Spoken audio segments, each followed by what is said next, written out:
Good evening. Got some relatively tedious stuff tonight. We'll probably not be making it up to Gym 7, but I'm en route. We've got some Team Galactic stuff to take care of. I actually don't know if we end that storyline here. I think we don't. My assumption is that we fight Team Galactic after the 7th gym. That's usually how it goes.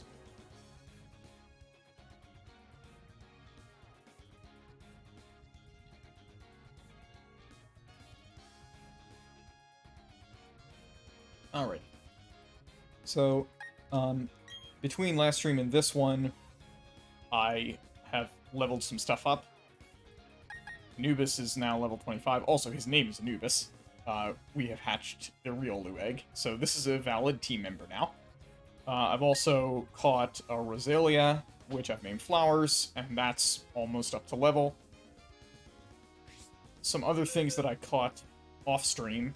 I went through, organized, like, what encounters I had completed and which ones I still had available. And some of the ones that I made up between last time and now. I caught this Wingull, and this Psyduck, and this Finian, and the Catfish and Octopus. These two are also new. And I went over and cleared Route 212 and the Pokemon Mansion, and that's where I ended up with Pichu called Pikachu. I forget how Pichu evolves. I feel like it's a friendship evolution, but that might be wrong. I'm actually much more excited about using a Pikachu than I am about using a Luxray. I don't think Luxray is very good, but Pikachu is decent. I mean, Raichu is decent, but obviously I would keep it a Pikachu until I have all of the moves that I care about. I assume that Pikachu in this gen gets Volt Tackle. I'd be very surprised if it didn't.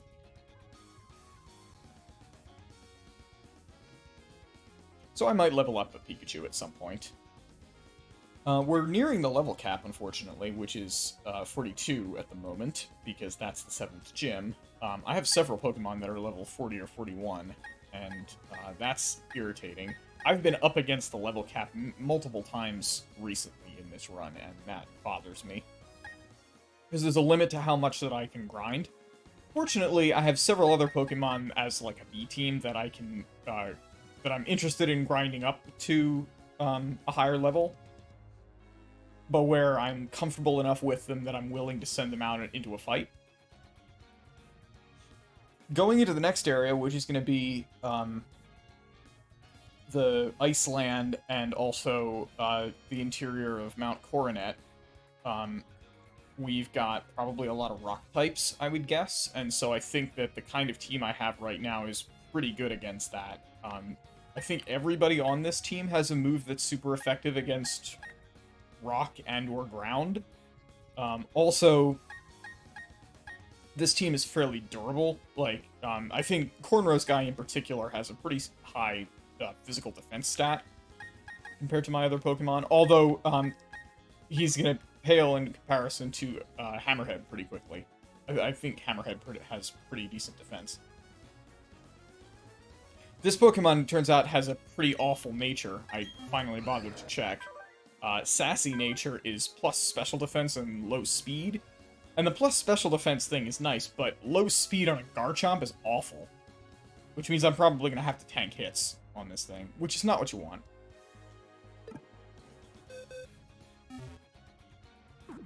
Like, the whole point of Garchomp is to be a physical sweeper. I also could be bothered to plant some berries so that I have an actual supply of Leppa berries. Leppa berries are really important because they restore PP, and there's a limited supply of ether in this game. Like, you can't buy ether. So if you want more, you have to actually go and plant Leppa berries in order to do that. So I found a patch to plant them that is relatively easy to get to near Celestic Town.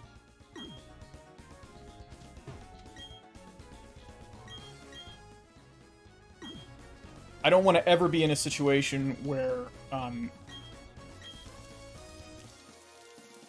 my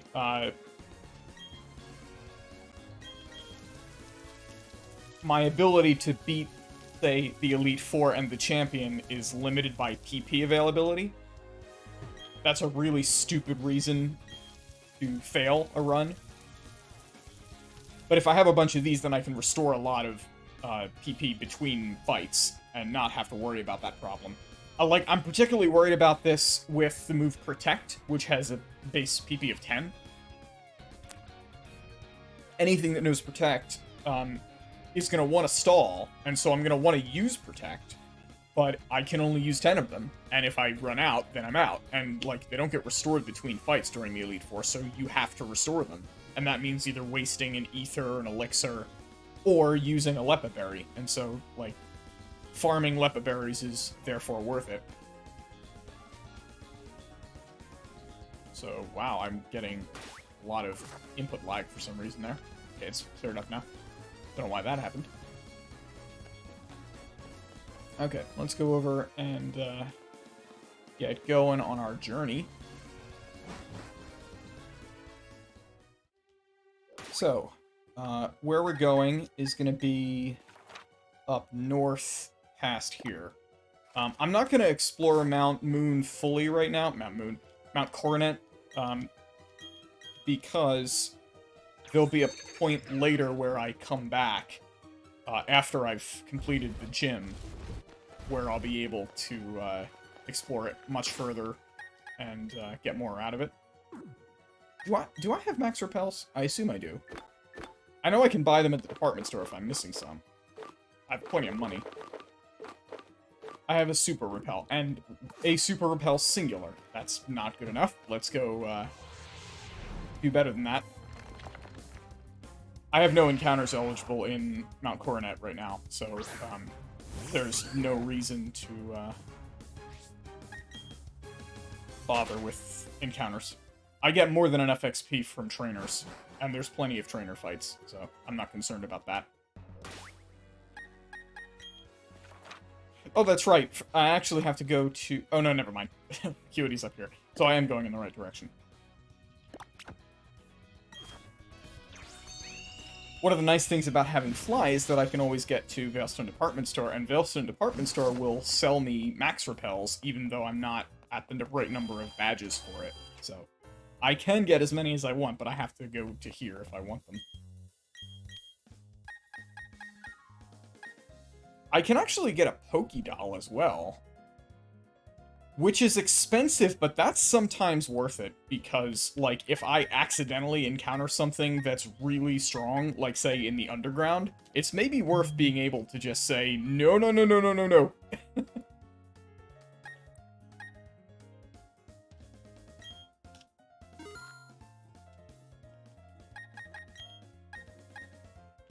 Let's have 20 max repels, please.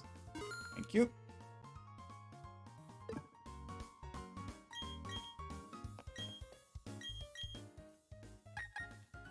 I don't think I've ever actually used a Pokédoll before. Like, I've had that item in previous Pokemon games, obviously. But I have never used it. Oh no, Kyle. Hot sauce is not a fun thing to clean up. Make sure you don't catch on fire. Easy to do that with hot sauce.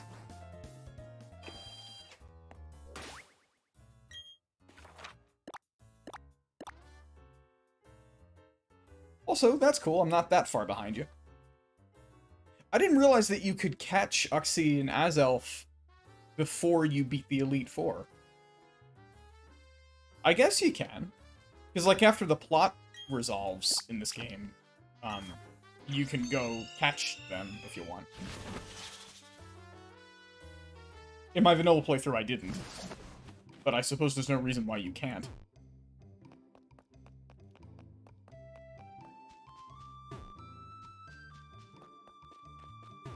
Yep. I know you can't get Giratina until after the Elite Four, because the location where Giratina is locked behind a door that's accessible only after you have the after you beat the champion.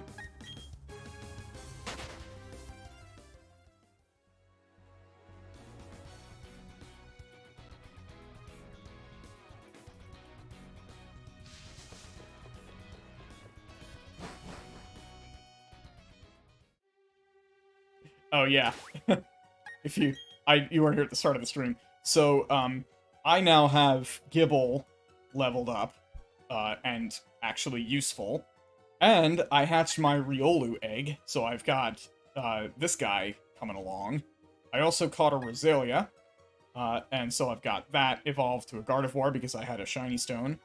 And the other things I caught were, I filled out all the rest of my eligible encounters. So I have a Wingull, I have 3 more useless fish, and, I also caught a Pichu. So if I want, I can replace, Luxray with an electric type that's, like, actually good and fast. But I don't feel particularly motivated to do that at the moment. This is kind of the B team right now because my A team is, like, almost at level cap and I don't want to risk that. I'm keeping Goldfish around just because I want a panic button in case I run into a trainer who's too tough for the rest of these guys. But I feel like this is going to be a very good team for anything that I find in Mount Coronet, since it's all going to be a lot of rock types, I imagine.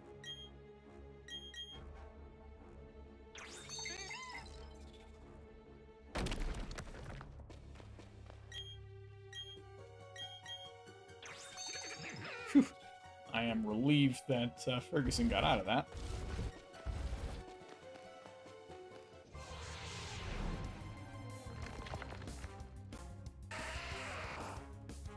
I also found the Earthquake TM, so guess what move Hammerhead has?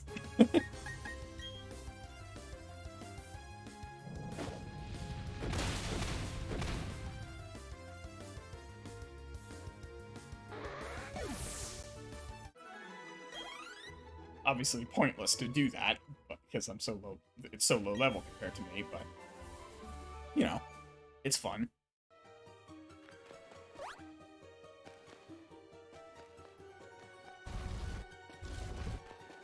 I have no problem exploiting overpowered moves and or Pokemon when I'm in a Nuzlocke where I'm level restricted. I would maybe make a restriction against that if, like, A, I was more confident in my ability to win these, and also, if I, like, wasn't restricted by, level. Like, if I was allowed to be higher level than the gym leaders, then I probably wouldn't use such good Pokemon. Also, I hate Defog. Total waste of time.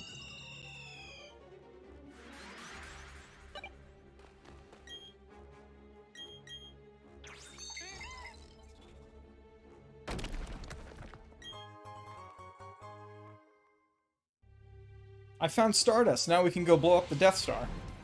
Oh, I forgot. I bought a Max Repel for this reason. Oh, also, I have officially missed this encounter. Like, if I had done things a little bit more efficiently, I could have also had a Clefairy, but as it is, I can't.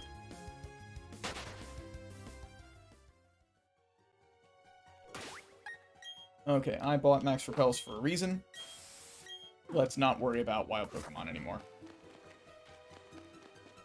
How do I get around? Wait, what? Oh, that's right. It's Repel. If this thing is, like, equal to or higher level than my lead, then Repel doesn't work. Yeah, this thing is the same level as my lead. And I can't get away. Terrific. And a poison. Terrific.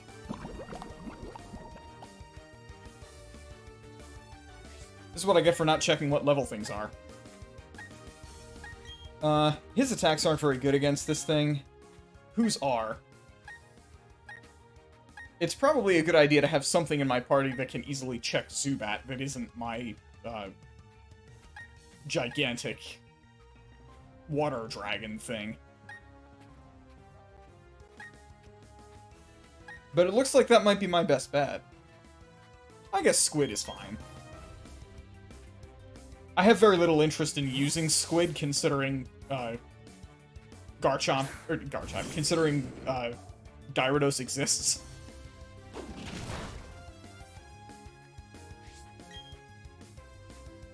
Which of these is better? I guess Water Pulse is better because of the confusion bonus.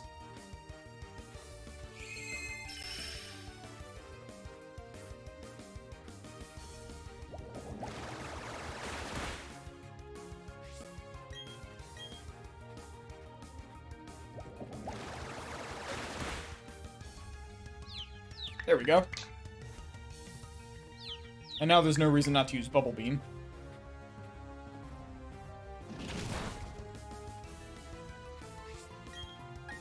I suppose Squid is a reasonable counter to Zubat. Because it can't be poisoned. None of Zubat's moves are going to be effective on it. Like, I don't think Golbat or Crobat get any Psychic moves. Alright, let's fix my dragon. Here, have a Band-Aid. And an amoxicillin. And now I need to lead with somebody who is higher level than you, because otherwise I'm going to be stuck fighting random crap. And that's no good.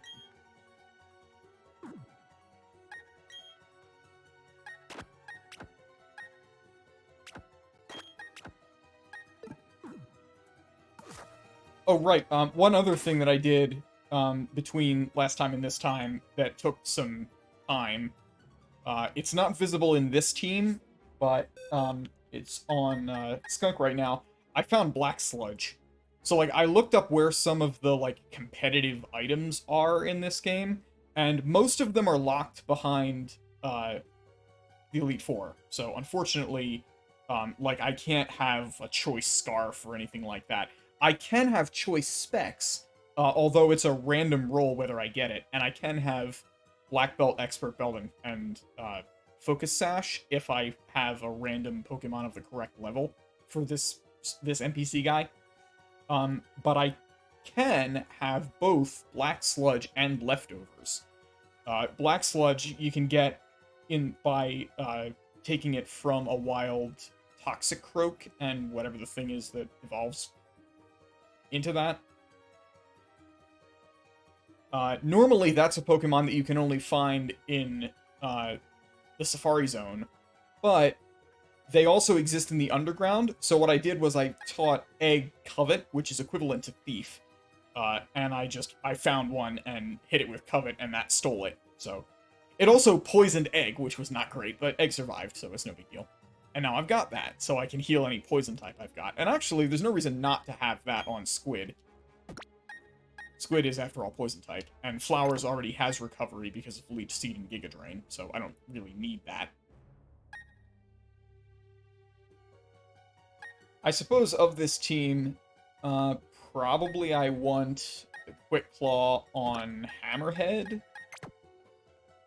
and the Wide Lens on Flowers, because I think Leech Seed can miss, if I remember right. No reason not to have good items. Oh, did I forget to, no, I didn't. Alright. So I shouldn't encounter any more wild Pokemon, so it'll be just trainers, if anything.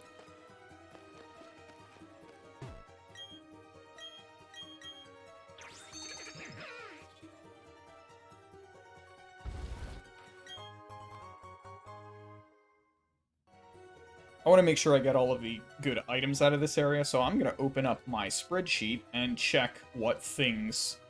Oh, that's not going to be useful, actually, because that's going to list, like, everything that's in Mount Coronet, and not just, like, what's in this particular area. Oh, well, I mean, I'll just explore. It's not like it's that hard to find things in Pokemon. I'll still open that up just to make sure that I plan my encounters correctly. Obviously, there's nothing here. There are 3 unique encounters in the upcoming area. I can get Snover and Sneasel and Meditite in various places. But since those are 3 unique Pokemon, and there are at least 3 locations that have all 3, I'll be able to get them in some order at some point. Between, the two routes in this area and, the Acuity Lakefront.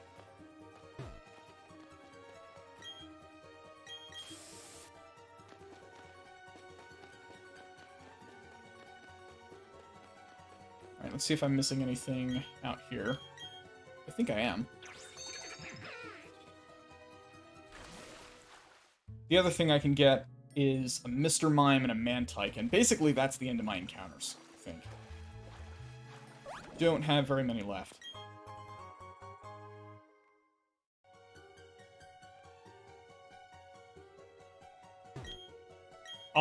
The best I can do at Victory Road, unfortunately, is Onyx, which I won't be able to get as Steelix because I can't trade, so that's going to be an utterly useless encounter.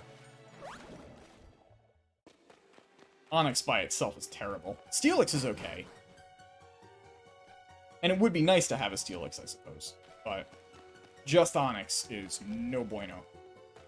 That thing sucks. It's got some of the worst stats of any Pokemon. Okay, 216.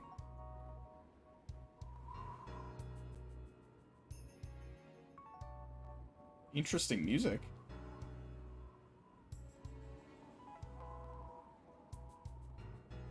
Making sure that my stuff is set up properly.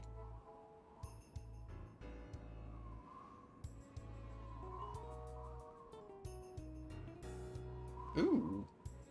Groovy.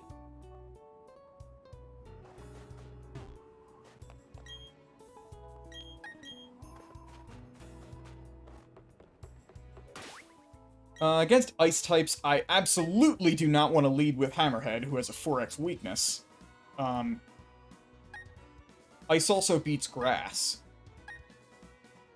But Anubis should be pretty good here, although low level. So I think I'll just stick with Cornrow's guy, who has fighting moves. Fighting moves beat ice.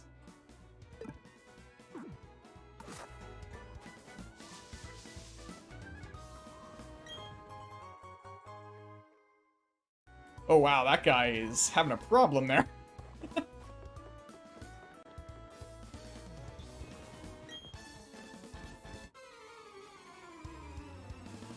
Let's see what these people have to fight me with.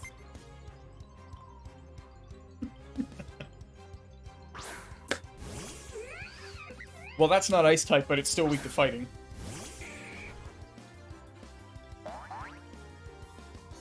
Lopunny can be scary. This thing actually hits way harder than you'd expect.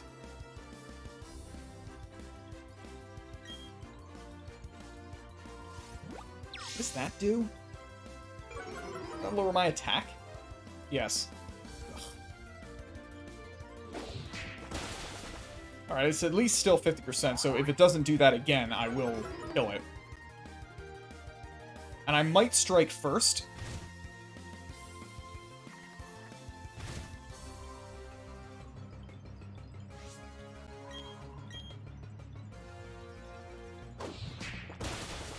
Good. Low sweep doing its job. It would appear someone is curious about it. Hi, Snake.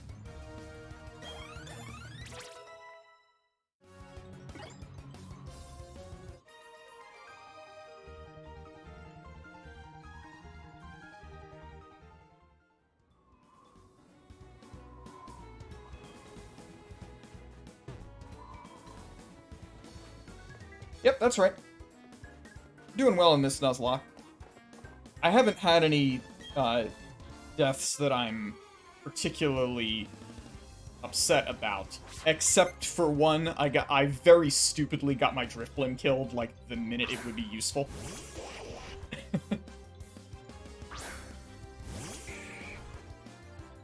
How far along are you?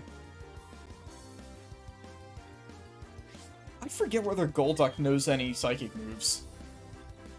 I'm gonna assume yes. I mean, I could just look it up, but I'm lazy.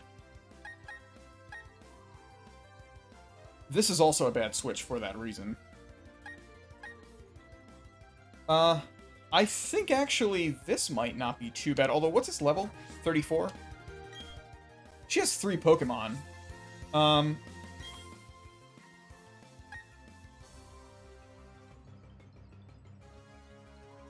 I want to do here?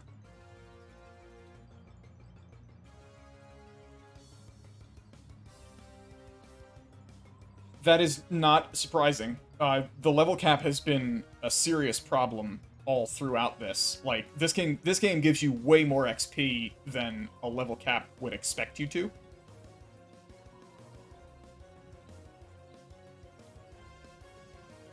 Like, you never have to grind in, like, modern Pokemon games. Which, I mean, on the one hand, that's good. I actually really like the, like, universal, what's it? Universal XP share. Just for Nuzlocke purposes, I would like it if you could turn that off. But, I mean, it doesn't annoy me then. It doesn't annoy me that you can't. Exactly. Alright, so this thing has Aqua Jet, Fury Swipes, Zen Headbutt, and Screech. So switching out from Cornrow's Guy is a good idea given Zen Headbutt. His coverage is only Water and Psychic, which means,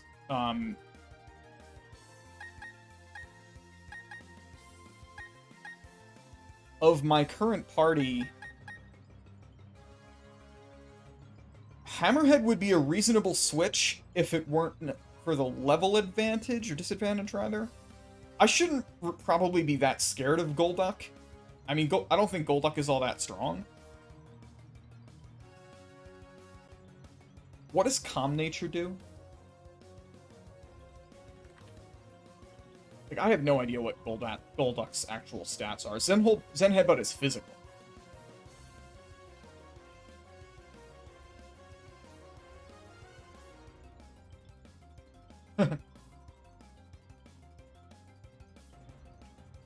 Calm is plus special defense minus attack. Interesting. Because, like, Zen Headbutt is a physical move. Base power 80. It can miss.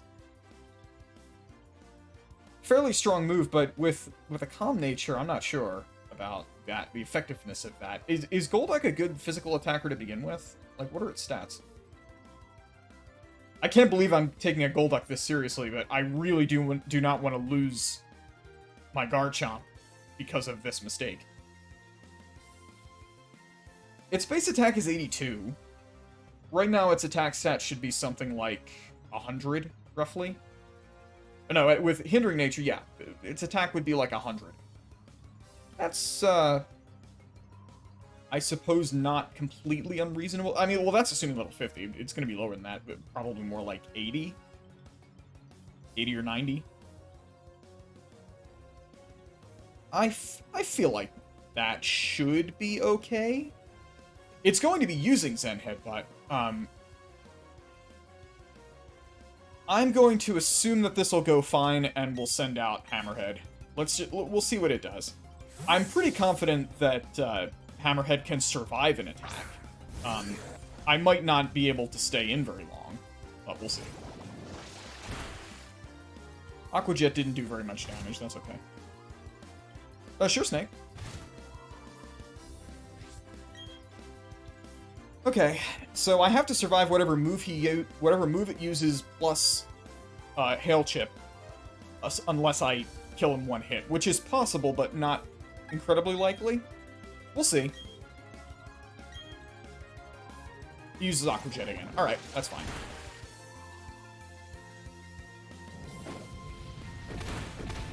Oh, that was not good at all. Alright, given that, I should switch to my Gyarados. I don't want to fool around with this anymore. Also, Aqua Jet's physical, so this attack is going to do nothing if he keeps using that.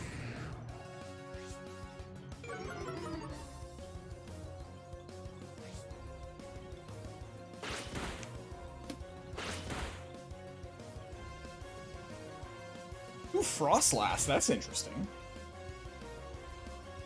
I've never used a Frostlass.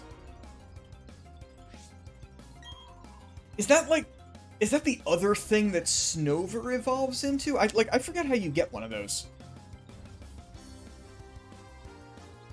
I guess I'll Dragon Dance and Sweep, why not?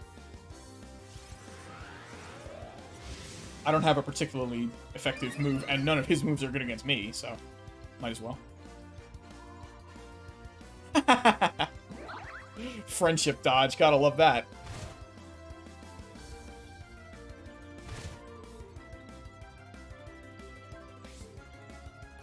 Dawnstone on female Snow-Run. Interesting. If my Snow-Run is female, I will try it.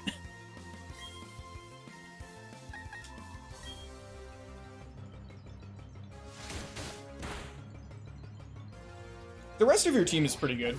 Did you get huge power on your Azumarill? Because if so, that's an excellent Pokemon. And even with Thick Fat, it can be a pretty good switch-in in some cases. Like, if you know that you're gonna be hit with a fire move, then that thing can do, like, nothing. Oops.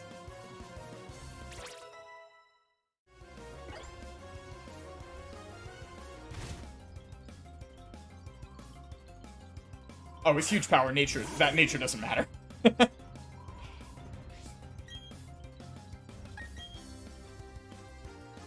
Ooh, Sucker Punch. That's mean.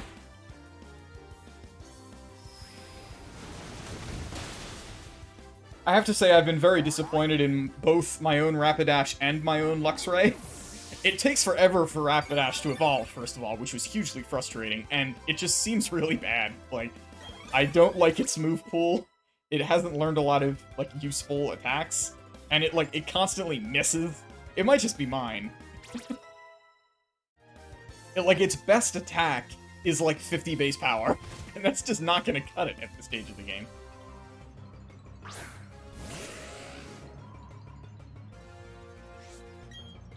And, like, there's nothing wrong with Luxray. Luxray's fine. I just always assume that it's gonna be faster than it actually is. I guess just because it's electric type. Oh, that's a shame. I mean, it's not useless. Like, you could certainly do worse than Rapidash. It just wouldn't be my first choice, and I don't plan on keeping it in my party very often. Unless I know that I'm going to be encountering stuff that it's good at fighting. Does that matter now? Let's see. What level is it? Versus level 40. I guess that's maybe better to keep around than Goldfish, if only just because of the level problem. I taught it Megahorn. There's that, at least. And given that, I probably should be giving the zoom lens to you. Oh, that's rough. Sorry, man.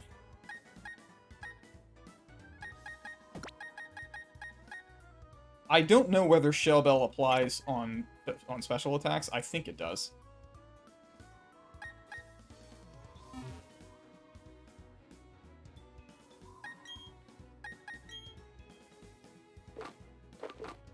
Sure, although that sounds like it'll take a while for your description.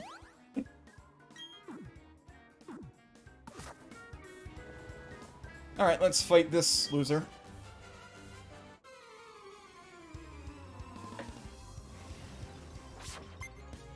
He's got one Pokemon, and it is a Sneasel. Alright.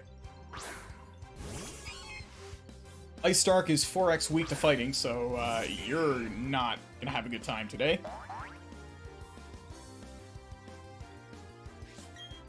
I think that's its typing. I can never remember this one. Never used one.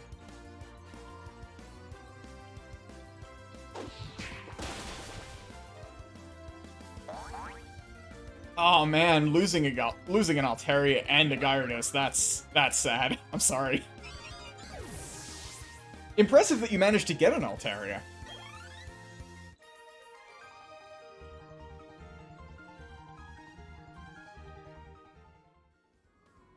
Mamoswine is also rough. I've never used one of those.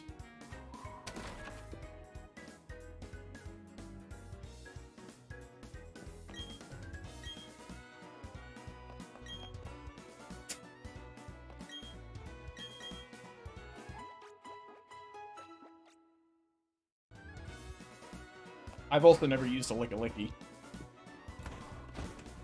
Mostly because I refuse on principle because I think it's disgusting.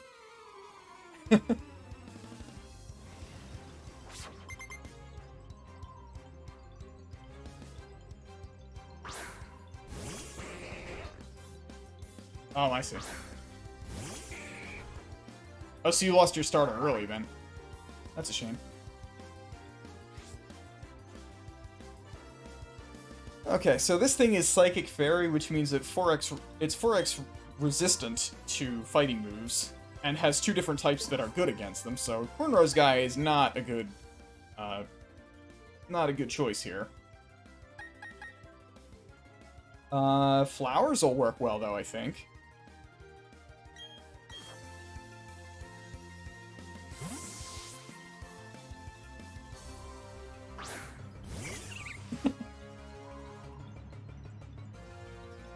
Ooh, so it's showing Encore.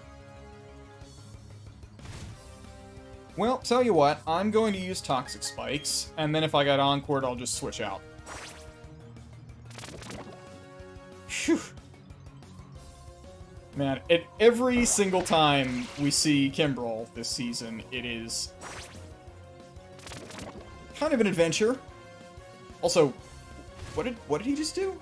Did he copy my move, or did he steal my move?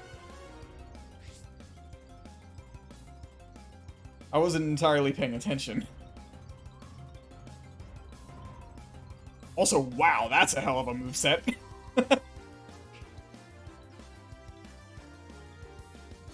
I know that there's Toxic Spikes on my side. I think what he did was Mirror Coat, is that right? Which, like, reflects those kinds of moves back to the other team. Whatever. I think that also means Leech Seed would apply, although I'm immune to Leech Seed, so I don't know. Fine, whatever, I'll just Giga Drain.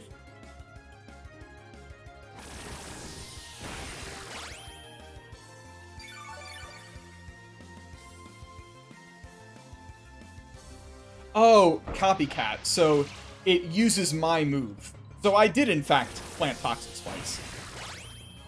It just now uses Giga Drain against me, which is terrible because I'm Grass type. And Poison type, so I 4x resist that.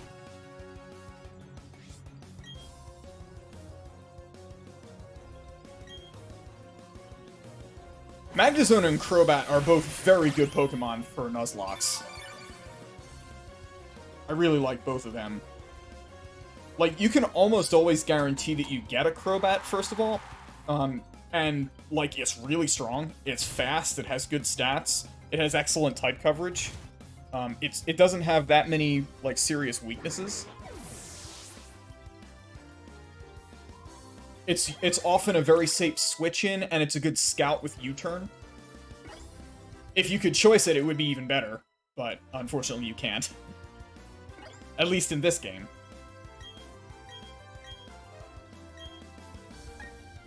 Do I want Screech?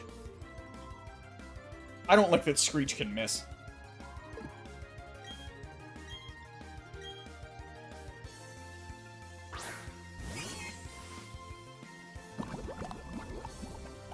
Ugh, that's no fun.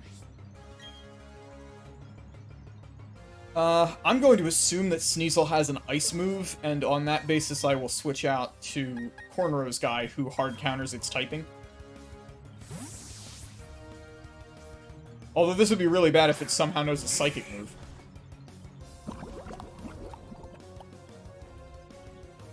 Oh, that's right. He reflected my Toxic Spikes. Oops.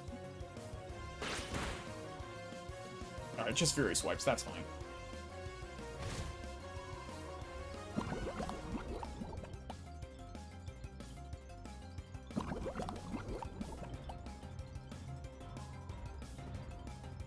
I've never used a Magnezone.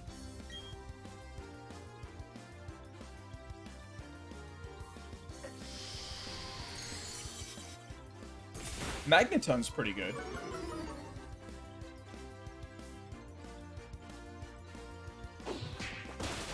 Bye.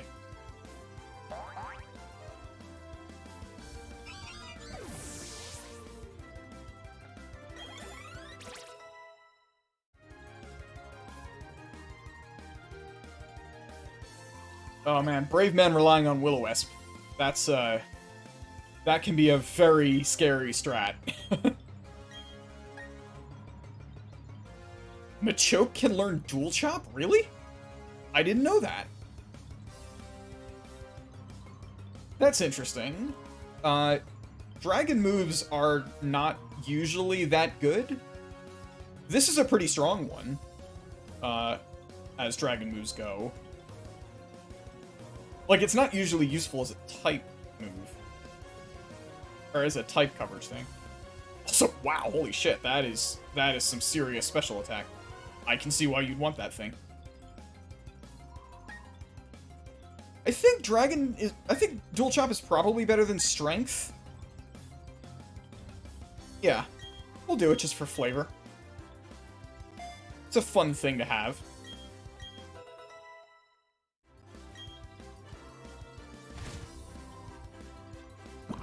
Gotta be careful now because I'm poisoned and it's hailing, so I probably can't tank another hit.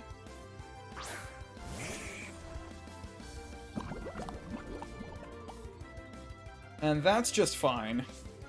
He's got a Machoke I know very well what Machokes can do. It's basically just fighting and normal type moves. So, I'm gonna say Flowers is probably a good switch in. I can stall a turn with Aromatherapy and also cure my poison. That'll be fun. I've never used Aromatherapy before, but I figured it might be useful. Oh, she also clears the spikes. That's cool.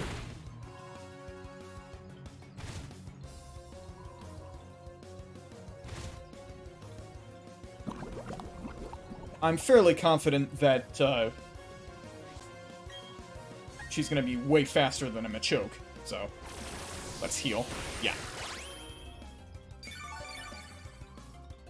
And between Poison and Hail, this is done, so I'm just going to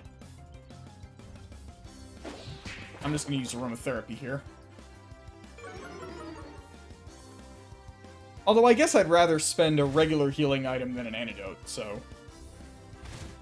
Or rather, the other way around. I'd rather use an antidote than another healing item. Oh, never mind, it's already dead. This is not a problem anymore.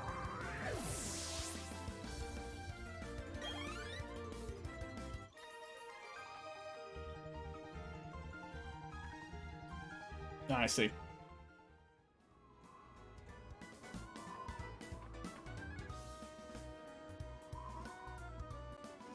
Is Spell Tag the thing that boosts the power of ghost moves, or is that the thing that lets you keep wild Pokemon away?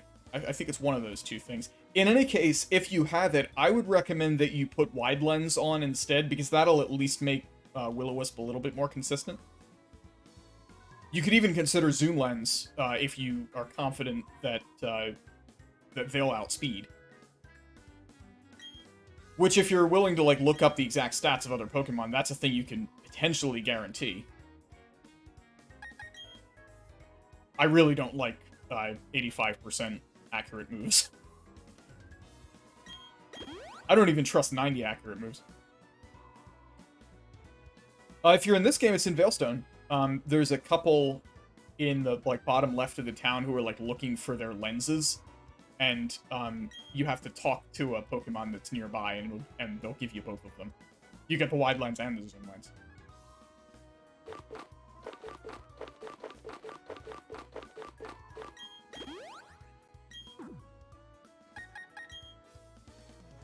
She can pretty well heal herself, but I don't want to take chances.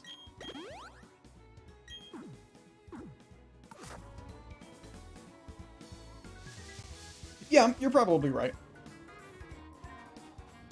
Oh, that's the end of the route. So, okay, let's go catch a thing here. I have 3 choices in this area. That's one of them. Is it female, though? Let's see. I don't remember what the difference is physically.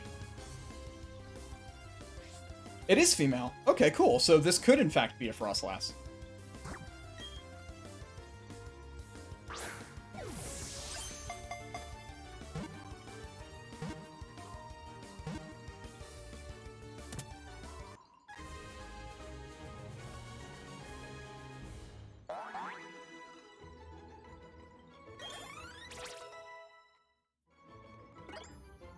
That's not a bad choice.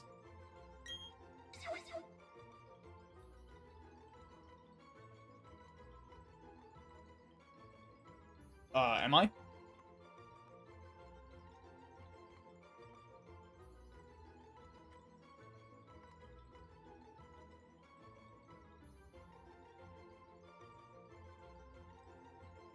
Yes, you're correct. Wait, how do you get Snow Runt then? That might be a Platinum exclusive.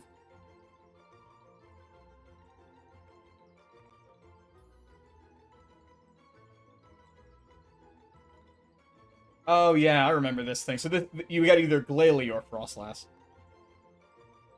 Uh, it's not Abomasnow or Frostlass. Abomasnow is fun though. It has a horrifying typing defensively, but it has very interesting like type coverage. Oh, Underground, right? Okay, fair enough. It's your game. You can play however you want. I'm choosing not to use stuff that's in the Underground, but if you don't want to do that, go ahead. Do your thing. What does this thing look like? Icicle, I guess.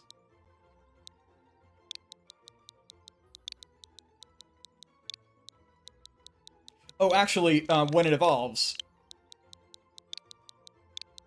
Yeti.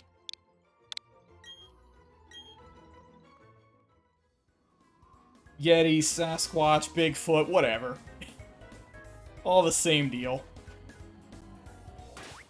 Might as well put it in the party. Level 32, what's it got? Ice Shard, Razor Leaf, Icy Wind, and Swagger. Interesting. Icy Wind is the thing that always crits, right? No. That's just a bad move. Ice Shard is priority, that's cool. And Razor Leaf is bad. Does it have a good nature? It's a neutral nature. Okay, that's fine by me. It's somewhat stubborn. Good to know.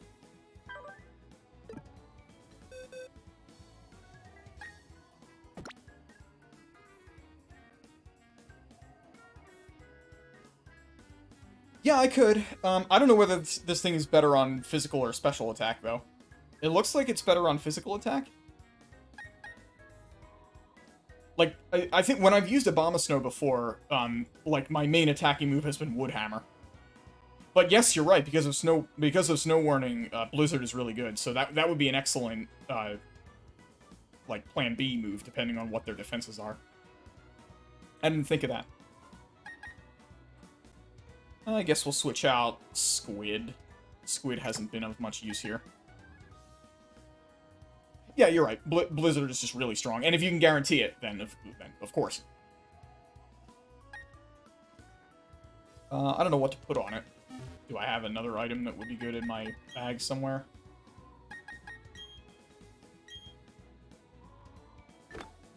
Also, do I have a Blizzard TM? I guess I'll check.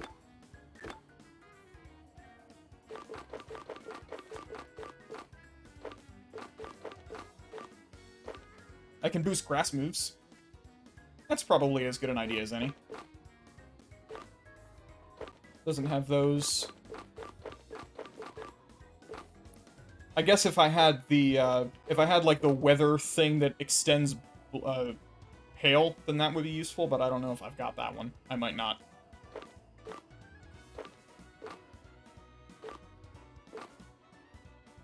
Wise Glasses would be a good combo with the Blizzard strat. I have a Heat Rock, but not an Ice Rock. Oh well. I guess we'll go with Wise Glasses and teach it Blizzard. Let's see if I have a Blizzard TM. I can go buy one if not. You're quite right.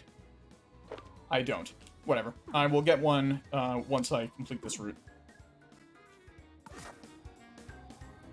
Also, who is leading now? Still Cornrow's guy, right. Alright, we're fine. Let's fight this guy.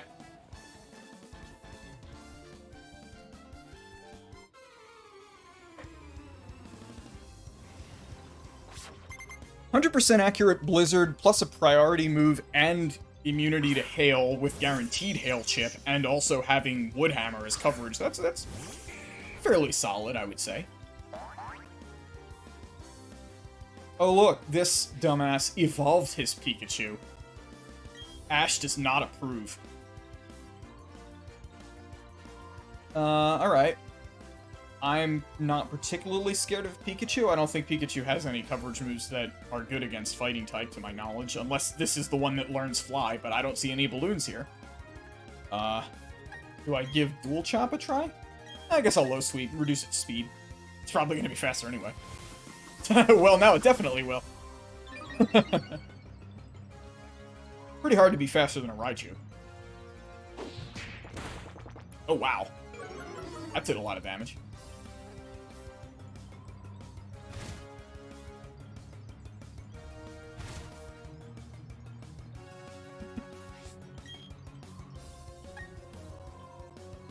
Knockoff, I guess.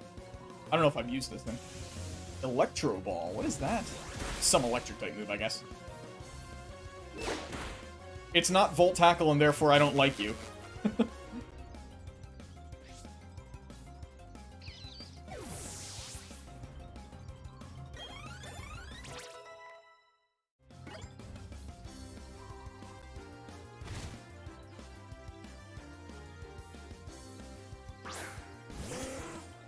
Pelipper. Uh-huh.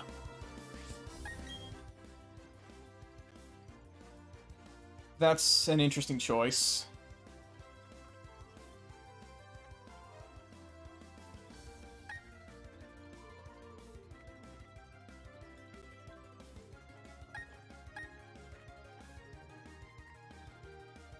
Pelipper doesn't generally have flying attacks, I think. Unless maybe this one knows Air Slash. I'll check. Because if it doesn't know any flying moves, then Flowers is a very safe switch-in. We're on Route 217 now.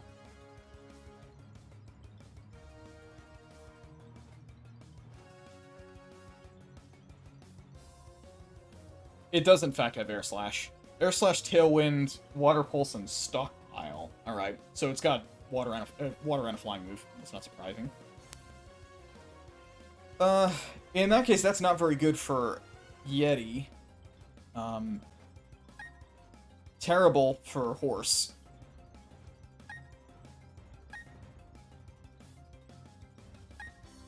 What level is it? 36, jeez.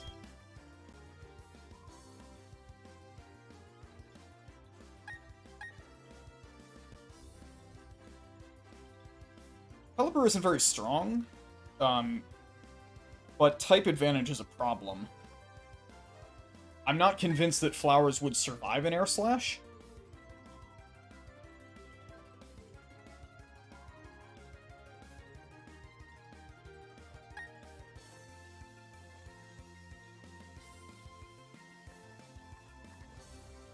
And against Cornrow's guy, that's almost certainly what it's preparing, so I have to switch in something that will resist that.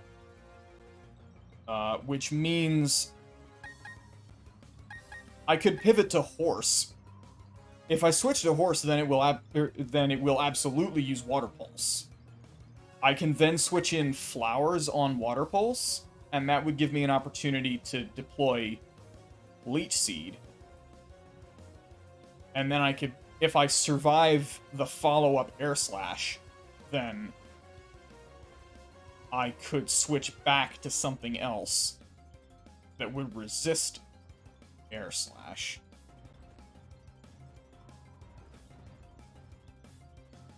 Not that such a thing is really guaranteed in any sense. My team is not very well equipped to handle this thing, unfortunately. Like, I can deal with water and I can deal with flying, but it's hard for my team to deal with both.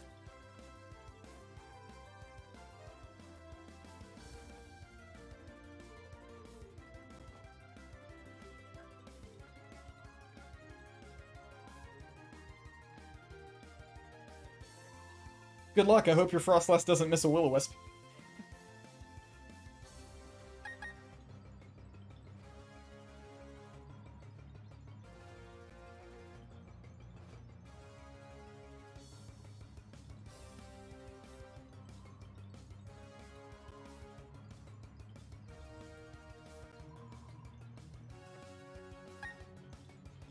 The fact is, other than Hammerhead and Anubis, everything else in this team is disposable. I don't really care if I lose any of these, including horse. Oh, nice. So if I have to sack, I can. Wouldn't kill me. It's very possible that it would use either Tailwind or Stockpile. The AI loves to do that with Pelipper. Doesn't have an item, so knockoff isn't useful. I have paralysis, which is bad. But because I have paralysis, my attack is doubled, which means that if I hit it, it'll probably explode. And if I fail and Cornrow's guy dies, then I get a clean switch and I also don't care. Because Cornrow's guy is not very important to my team. There is nothing that Cornrow's guy can do that Anubis will not do better when I level him up. So you know what? I think I probably stay in, assume that it does something that isn't an attack, because Pelipper often doesn't. And instead just use a move. Like either knock off or dual chop. Probably dual chop. I think dual chop is stronger. And I get 2 opportunities to crit. If I had a priority move, it would be a no-brainer.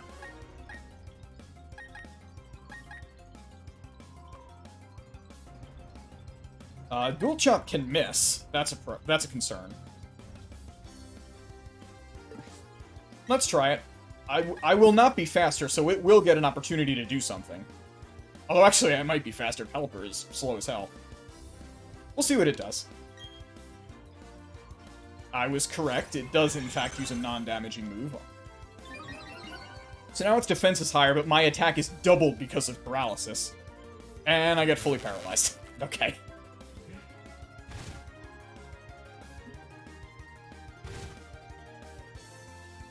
I still don't care if Cornrow's guy dies, so I'm trying that again. Pelipper uses Tailwind. Still not attacking. Dual Chop connects. For not a whole lot of damage. That's unfortunate.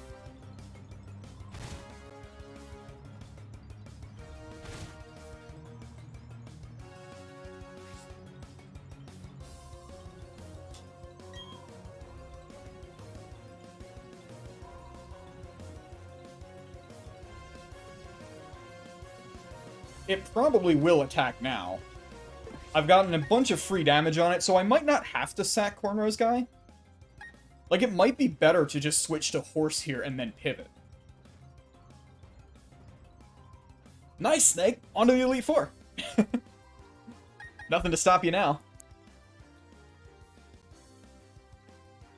Like, ideally, I would love to have Flowers in right now, because Flowers would absolutely outspeed, and I think Giga Drain would probably destroy it.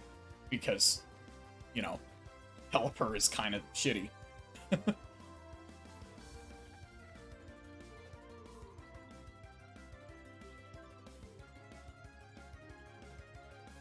So yeah, you know what? I think this strategy probably works, given the amount of damage that I've done to it so far. We're gonna switch to Horse. If it uses a damaging move, great. Whatever. If it uses a non-damaging move, even better. It does, in fact, use Air Slash. And we're fine. If the AI is not insane, it will probably use Water Pulse now. So this should be a safe switch. And that was the point of this strategy.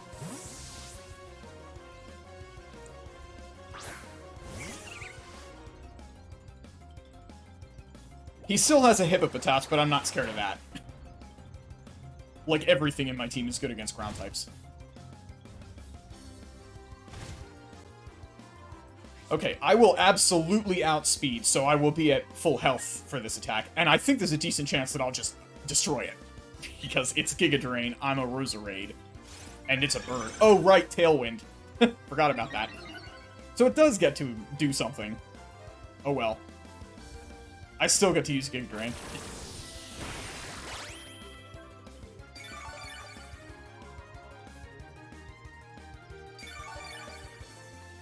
Alright, so, the question is, do I survive? I think that it's now going to use Air Slash, and also because of Hail Chip, I have the opportunity to not have this problem. I can just pivot again. There's no reason not to. I know that Horse will survive an Air Slash. I might as well just switch to Horse and then switch back and wait for it to die from Hail Chip. This seems reasonable. Oh, wow, okay. And Horse... Horse survives! I cannot believe it used that move, but alright. You do you, random Pelipper. Is it gonna use Air Slash now and predict the switch? If it doesn't, it's dead because of Hail Chip, but whatever. No, it uses Tailwind. Okay.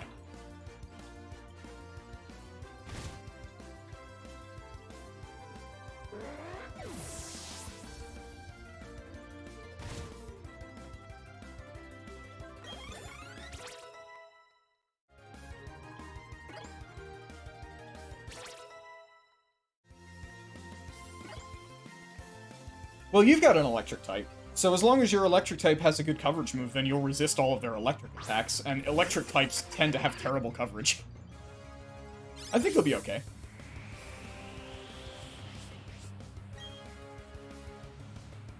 And this will probably be over in one turn. Correct.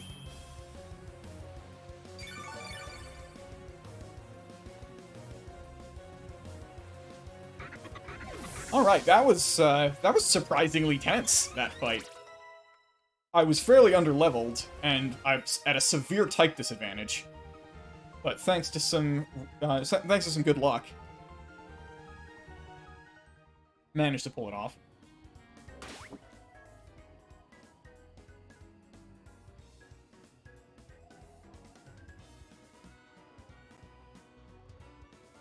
Oh, right, you're also got electric types, and so your coverage is not great. Tri-Attack is very good, though.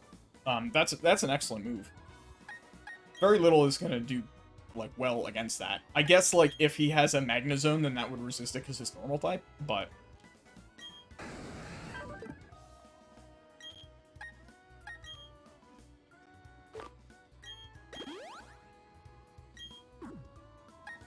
Okay.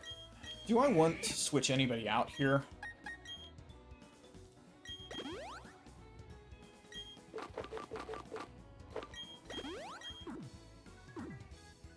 If I was poisoned, I would keep it for bonus, but not poisoned, so not gonna do that. I don't really feel the need to fight these trainers. Just gonna move up.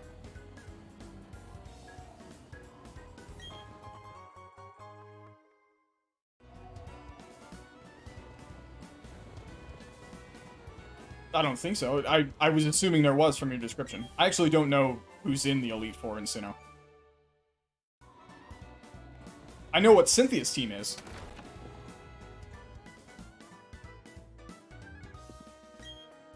There might be something that has coverage move.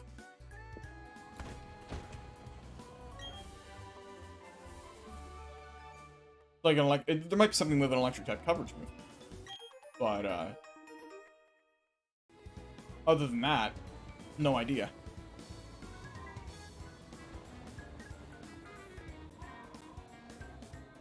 Oh, that's right, Flint, the fire trainer who doesn't have any fire Pokemon.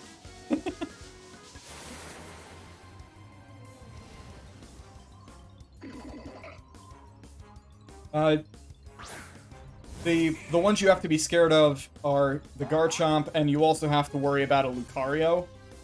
She leads with a Spiritomb.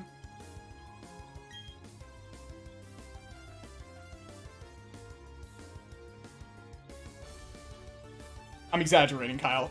He has 2 fire types, because there exist 2 fire types in Sinnoh. Okay, here's our Medicham.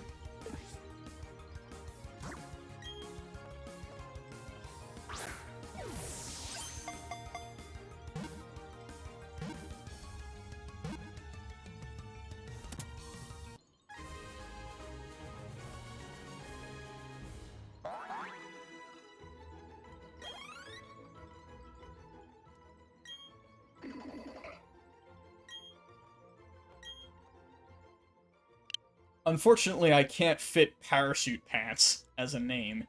So, acorn, I suppose, because it kind of looks like one.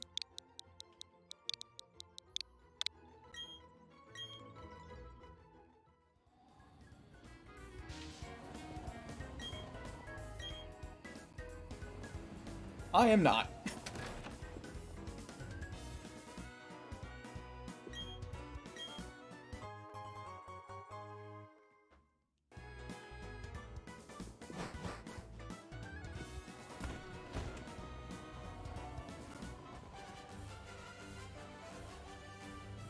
Crobat's a reasonable counter to Lucario, although doesn't Steel Fighting resist or normal effective to flying moves, and it's immune to poison.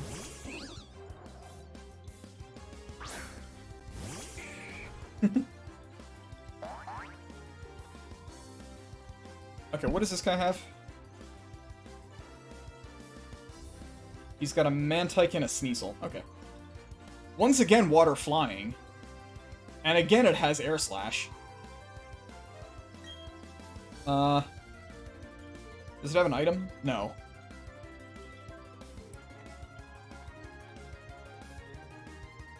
I don't think it's going to be that strong. It's not fully evolved. So you know what? I'm just going to use Tool Chop and brute force this. I don't want to deal with you. Next turn you die, so you have to beat me right now. I can resist one. Good.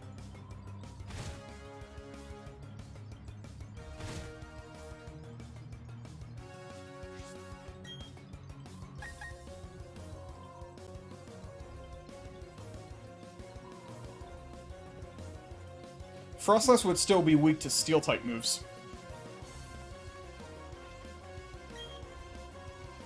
Using knockoff here because it's gonna kill and dual chop can miss.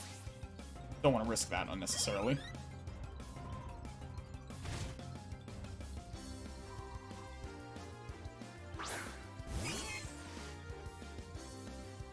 This thing has quick attack, but I don't think it would kill. Unless it crits, maybe. Oh, it's faster, wow.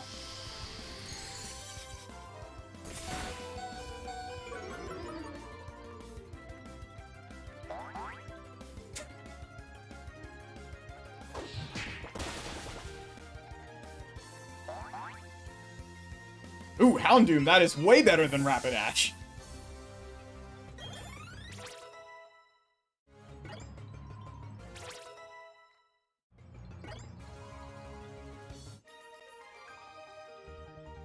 Take that, Bjorn.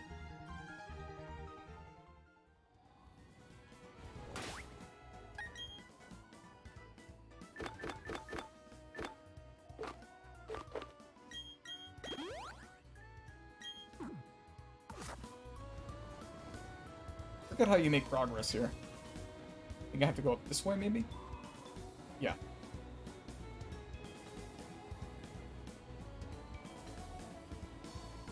And I guess I fight this person.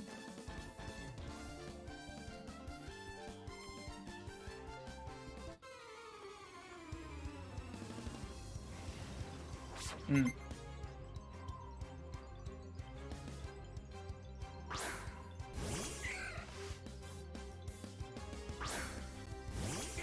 Roselia is, for once, a type combination that I can deal with well.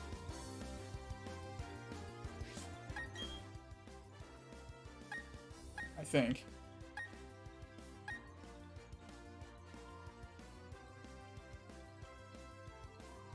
Yeah, because that thing's not going to attack with poison moves, it's going to attack with grass moves. Right? Let me make sure.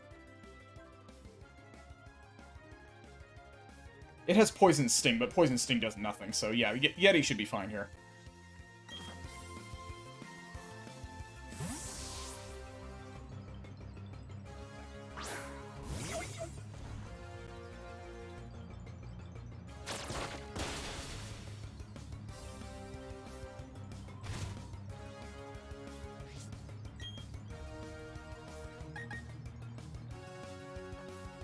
And then let's go ahead and use Icy Wind, I guess?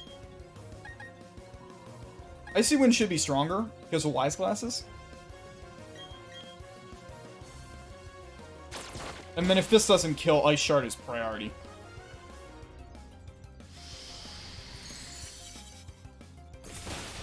Aw, man. That's lame.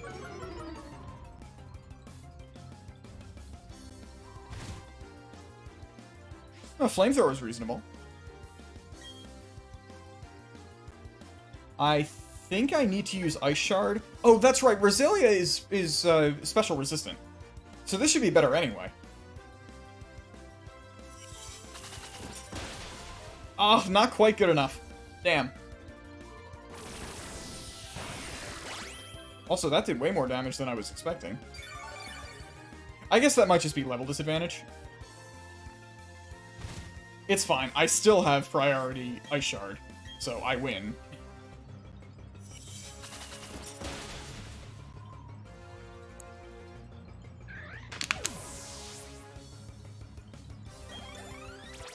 Level disadvantage is rough.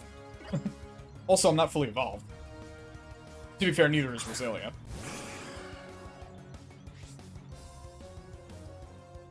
Sea King has Peck, so I can't stay in here. Once again, a thing that has water and flying type moves. I hate this. The worst.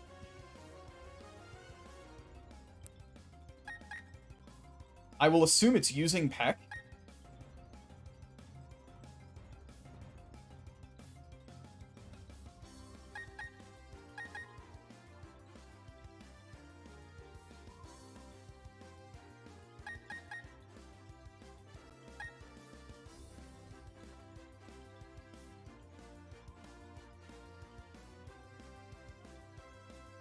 I'll do the same thing I did before. I'm going to assume that my Roserade will be faster than this Sea King. And then I'm going to assume that Horse can tank Peck.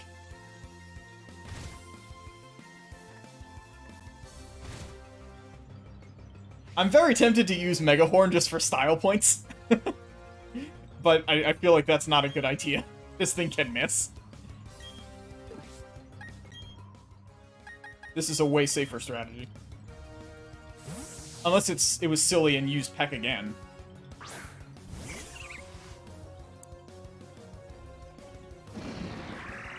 Ugh, Supersonic, really?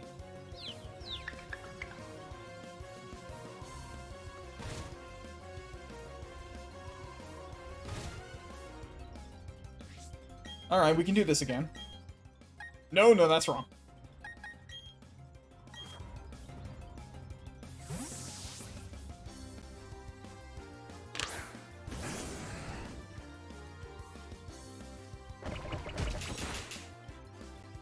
That was Flail, I think. And it's like full health, so that was a terrible choice.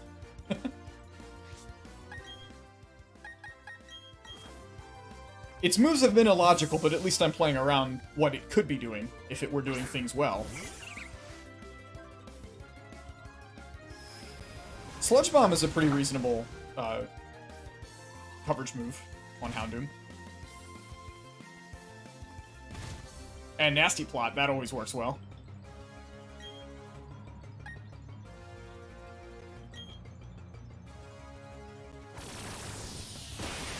Good.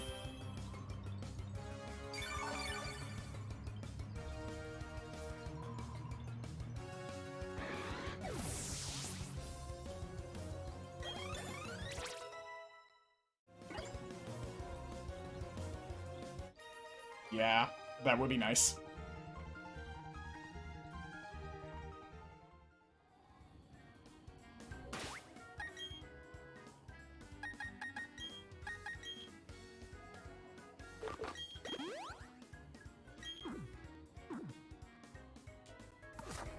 Yeah, pretty good.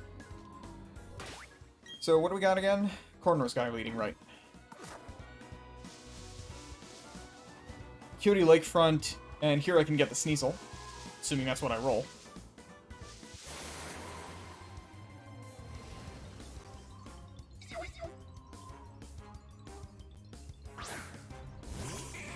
Let me just make sure I did this correctly. So, 216, I got Snover. 217, I got Metatite. And now, Acuity Lakefront, I should be getting Sneasel.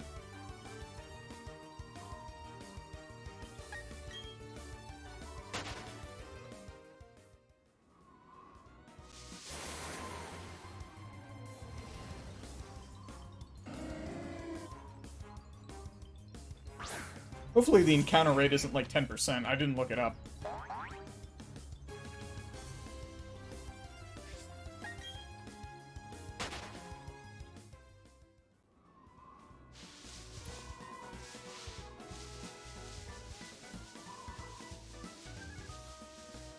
Oh, don't worry, I'm on Duke's Pause. This, Sneasel is literally the only encounter that's eligible here.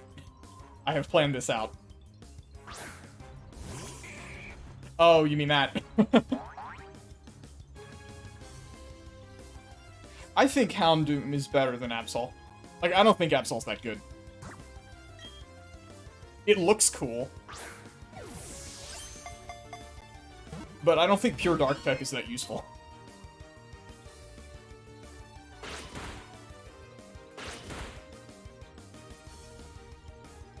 Alright, well, there's very little that I can do to Sneasel that won't, like, immediately destroy it.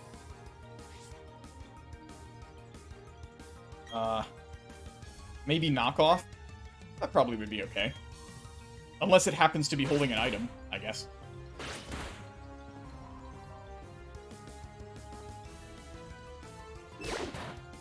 Yeah, that was fine.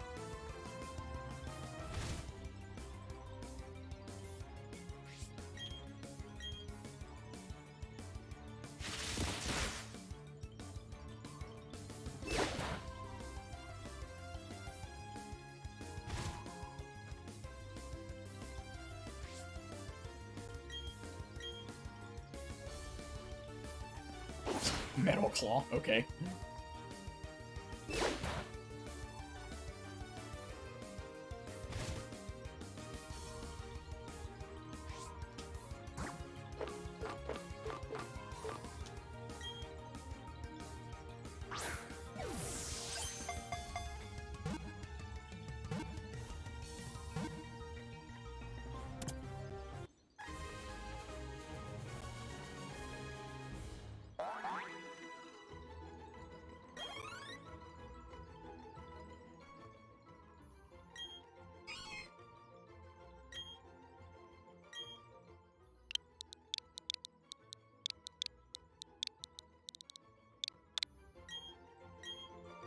I have no intention. I have no intention to actually use Sneasel. I don't like Sneasel very much.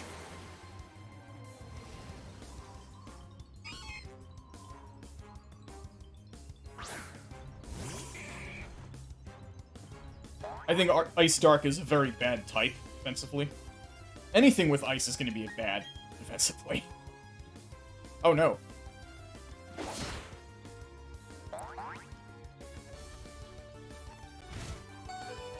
Okay, guess I gotta switch out.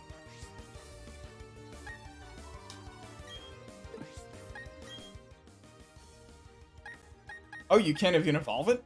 Ugh, gross.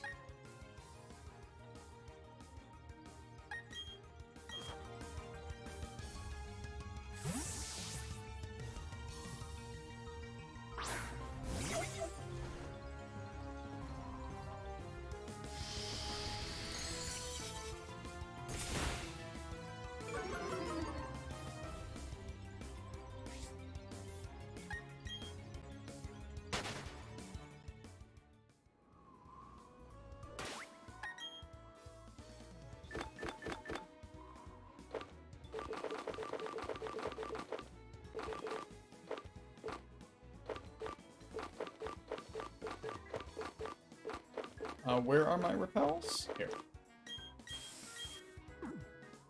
Also, heal.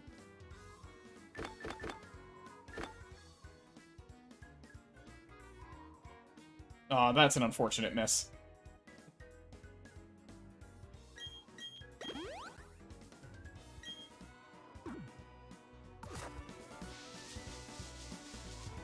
I think I can go to town before I deal with, not Team Rocket. whatever they're called. Galactic.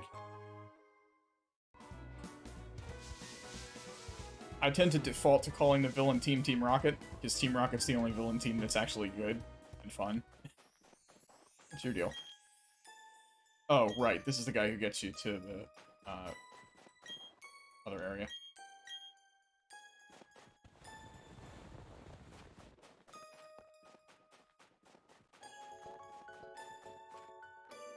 Oh, is there a rival fight in this area?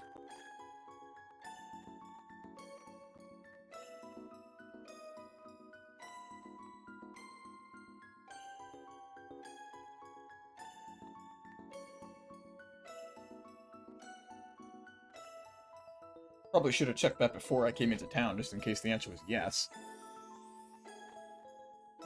Although I think there can't be a rival fight right now, because the rival is, under attack by Team Not Rocket.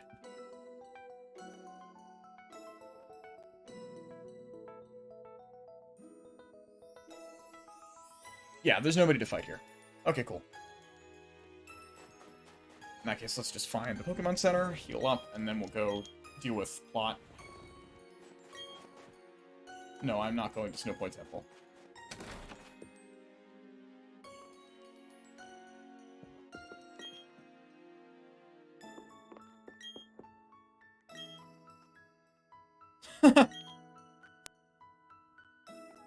That's interesting. Technically, that would be legal, because that would count as an encounter for this area, and then I would have a Gengar. Am I more likely to use Gengar than Spiritomb? Probably not.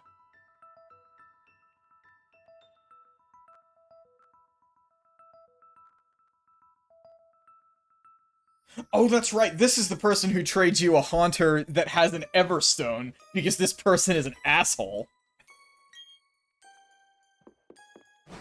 What a dick.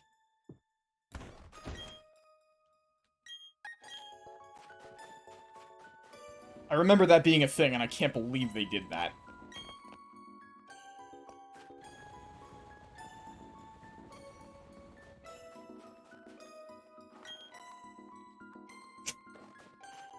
Don't judge me.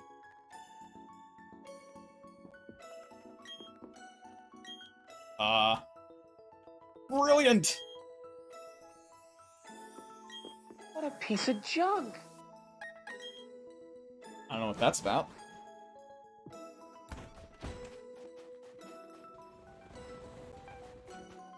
Hey, we found the Pokemon Center.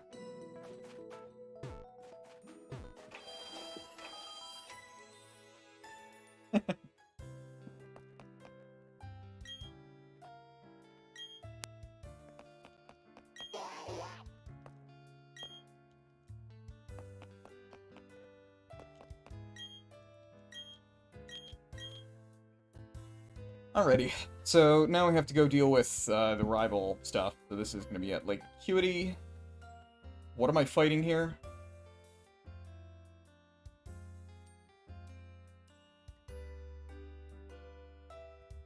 Nothing? There's no fight listed? Okay. Fine.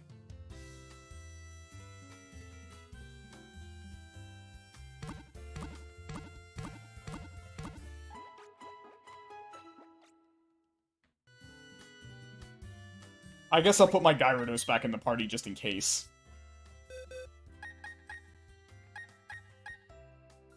Or Torterra, maybe. That is Earthquake. And isn't overleveled. Yeah, I'll switch you out. I can switch Cornrow's guy out, I guess, because Cornrow's guy is not great.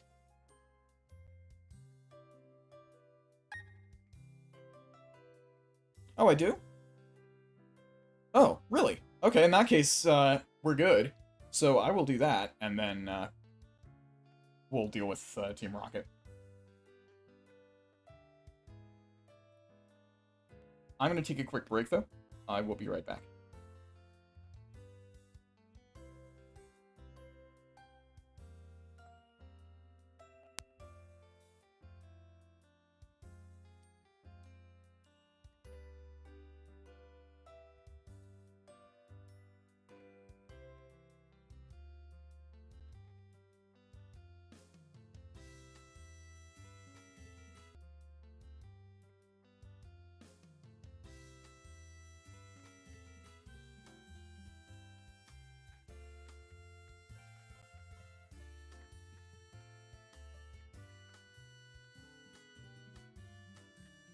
Box is getting pretty crowded, isn't it?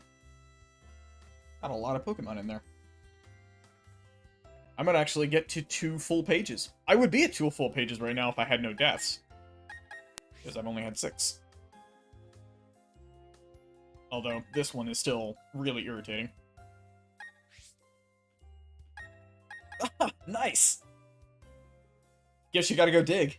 Assuming you don't have enough orbs for it already.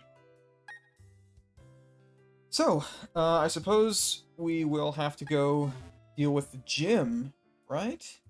It's the pause menu is telling me that I have to go actually check out Lake Acuity, so I'm gonna go do that and make sure that that's not a thing I do first.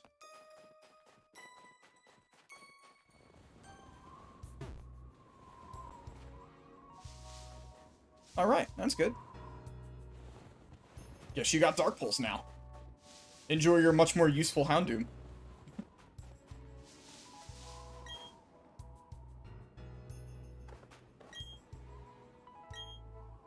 Oh, okay, I guess I do in fact have to go beat the gym. Fine. Alright, well in that case, let's look up what the gym leader is like, and also get the rest of my team up to the level cap. Because I was worried about that, but now I'm not. Oh, that's right. Obviously, it's a gym, so I'm gonna have to fight the gym trainers.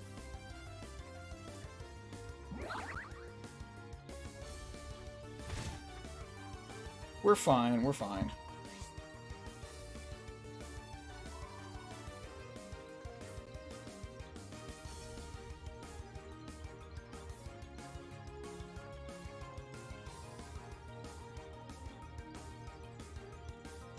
This is gonna be in...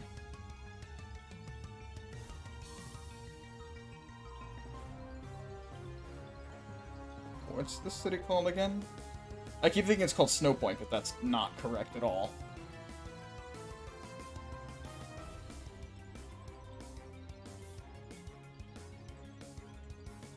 Oh, yes it is.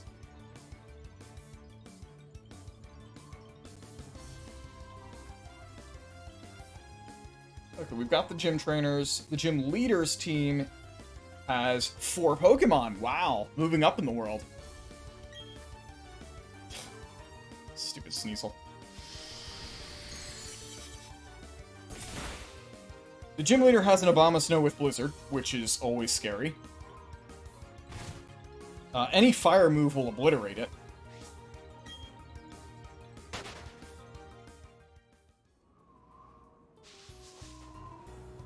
I don't find ice types tremendously challenging to fight. They have good coverage against some things, offensively, but on defense they're terrible.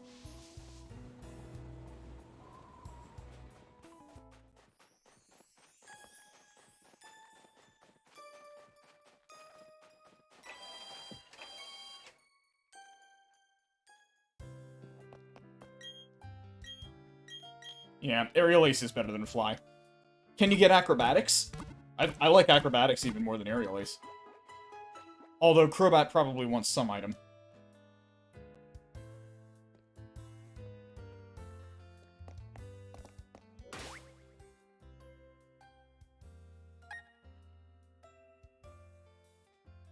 Alright, so what are my team options going to be like?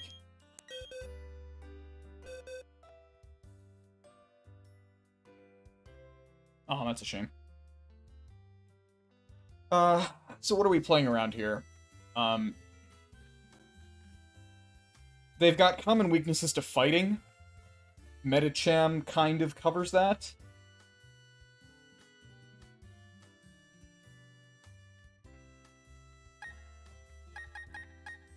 I think Turtle is probably not a good choice here, given the weakness to ice. I don't know whether I'll need any of you. This actually might be a good place to have Cornrow's guy, considering the common fighting weakness. As long as I can play around the Medicham.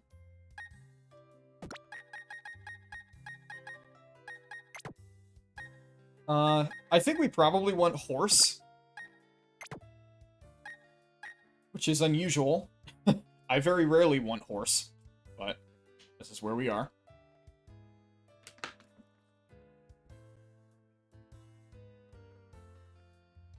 Medicham has pure power. What does that do? Ah, pure power is huge power. Okay, that's scary. I have to snipe this Medicham.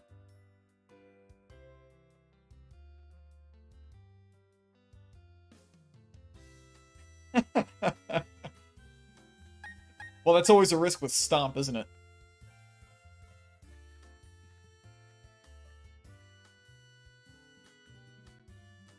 So, Mega Horn is actually super effective on Medicham. The problem is, Mega Horn can miss.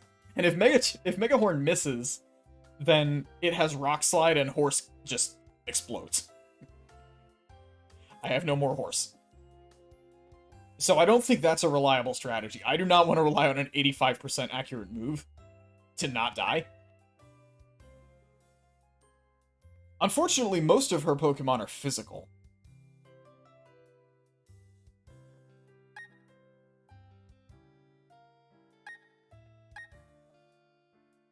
I mean, that's true, but I don't want to sacrifice Horse. I can probably figure out a strategy that's better than that to defeat the Medicham. Like, relying on that one Bug-type move is not a good strategy. I can do other things that are better, most likely. I probably want Goldfish. Goldfish is just, like, universally good.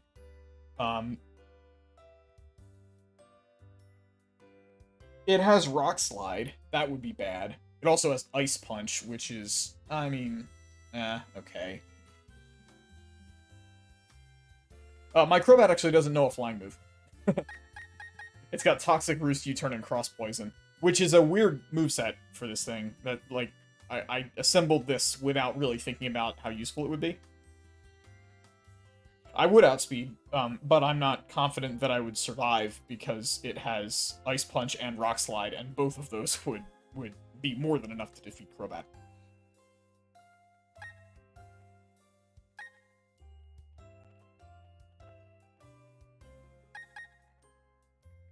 I have to have something that will outspeed and one-shot it.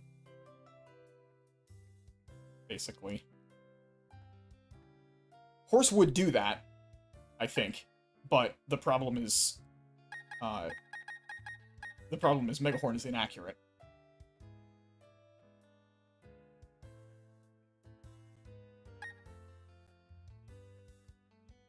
Does anything resist all its moves? It has Rock Fighting and Ice Punch with Bulk Up. Man, Bulk Up is kind of unnecessary when you already have pure power. It doesn't make any sense. This could not be a Garchomp, so I'm not going to bring this for this fight. Levels up at 50, I think. Egg is only specially defensive, so Egg is not good against most of these Pokemon. If Torterra could set up with Curse, that might work. Although it's 4x weak to Ice Punch, so maybe not.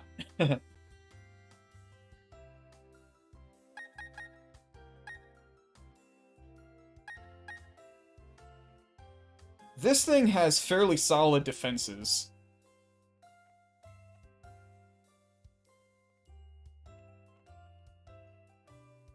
Does mine have pure power? Mine does, in fact, have pure power. So, you know, that's not a terrible idea. I don't know what moves it has that would be good against another Medicham.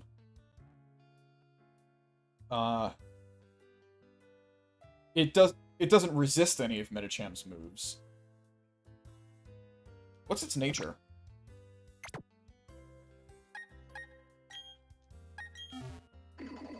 Old? Oops. Plus defense is useful here, at least.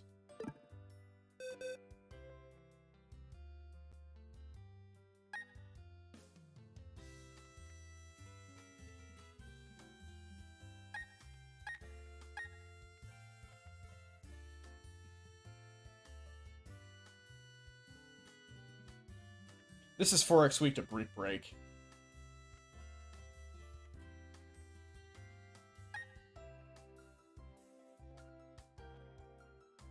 Normal Psychic is not good here. One of few cases where it isn't. Which is a shame.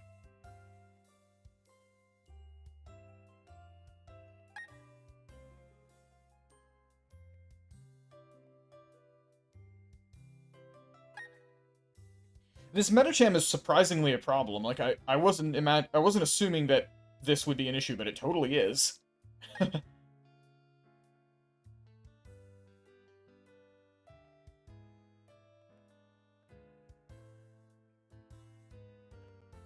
It also has an expert belt.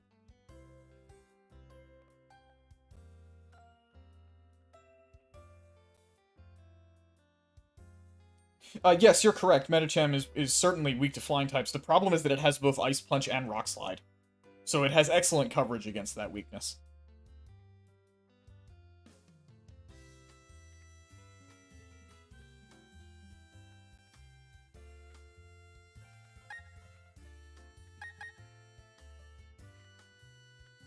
Tentacruel is a special wall. Unfortunately, I have 2 special walls in my team. That's not good.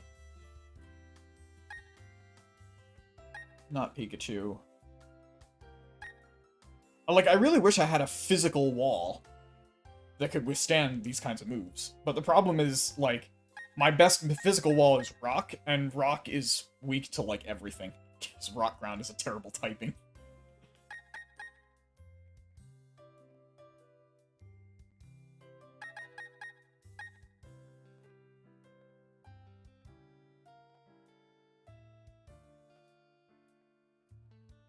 I mean, honestly, if I just, like, set up Dragon Dance, then I'll be faster, and with Dragon Dance, Waterfall will probably work just fine.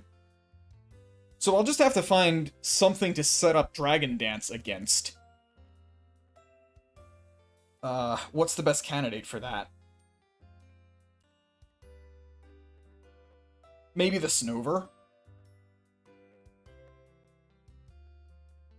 It has water. It has Avalanche, and it also has Mist. Does Mist eliminate stat changes? Is that what that does? Prevents their stats from being lowered. Okay. So Mist would not inactivate Dragon Dance. I would have to tank Avalanche. Is Avalanche any good?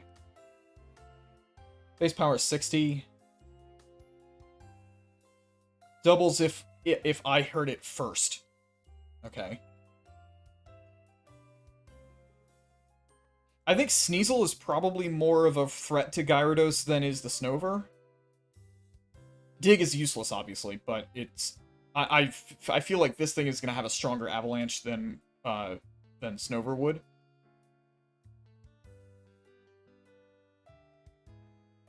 Although, I mean, Goldfish is so bulky that I doubt it would matter very much. Like, 93 defense is pretty strong. Like, that's about where Rock's defense is. I mean, granted, 10 levels higher, but still. I think Goldfish could probably tank. Like, once again, having a Gyarados is usually the right strategy. It's remarkable how often that's the case. Oh, I have a Gyarados in my team. I win.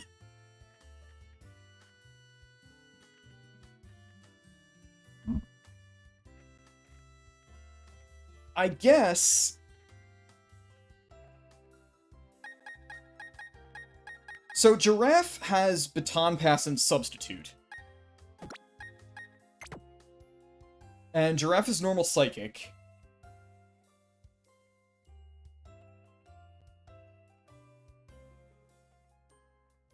Normal Psychic isn't weak to any of Snover's moves, which means there's a decent chance that Substitute would not be broken by one of its moves. So I could Substitute and then Baton Pass to Gyarados. Gyarados would then have the Substitute.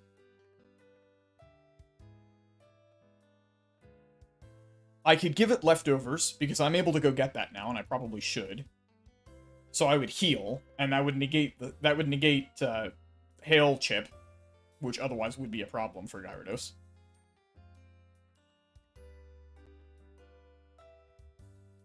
I can also use Leech Seed, but only against Sneasel.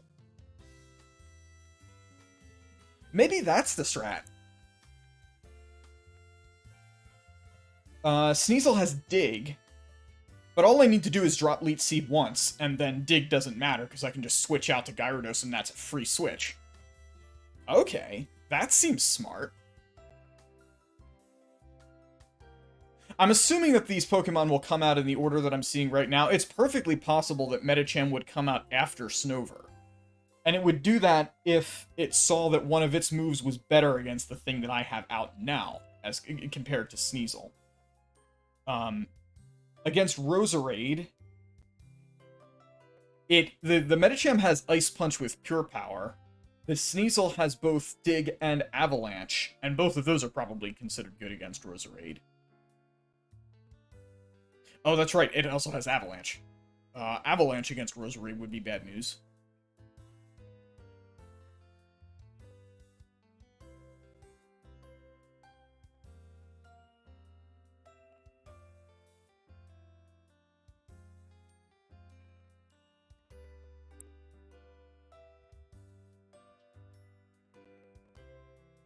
I also think I might want Toxic Spike support here. So you know what? I think Flowers is going to be on the team.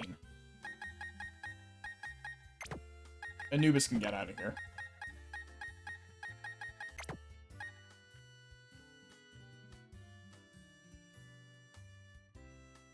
I haven't actually set up anything in response to the Abomasnow. That's maybe a problem. It has very strong moves. Giga Drain, Earthquake, and Blizzard. What does Aurora Veil do? Also, it has a Citrus Berry. Reduce damage from both physical and special moves only in a hailstorm. Alright, that's irritating. I feel like Brick Break probably takes care of that, if I can put Brick Break on something. Although I already used that TM because it's on Anubis. Although, if I were to level up Anubis, then I would have a Fighting and Steel type. And that's pretty good. Although it has problems with Earthquake.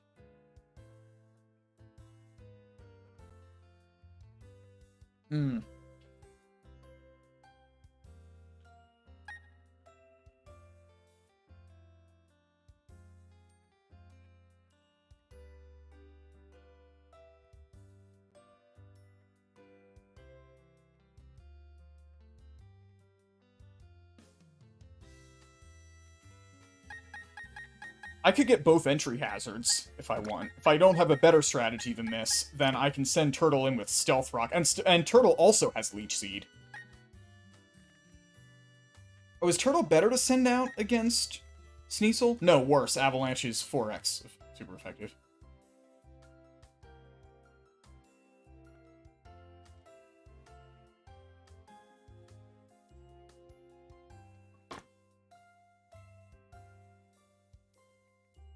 I can't Leech Seed Snover because it's Grass type. That's unfortunate. Like, I would really like to set up against Snover. Is it necessary to have Leech Seed, though? Yeah, I'm gonna have leftovers. I don't think Snover is going to deal very much damage to Gyarados. Like, Avalanche is Ice type, and that's the best it can do. And Avalanche is not that strong. Like, it's not going to hit for 120 power because I'm going to be Dragon Dancing anyway. And once I get all my Dragon Dances off, like, my attack will kill it in one hit easily, so that's no problem.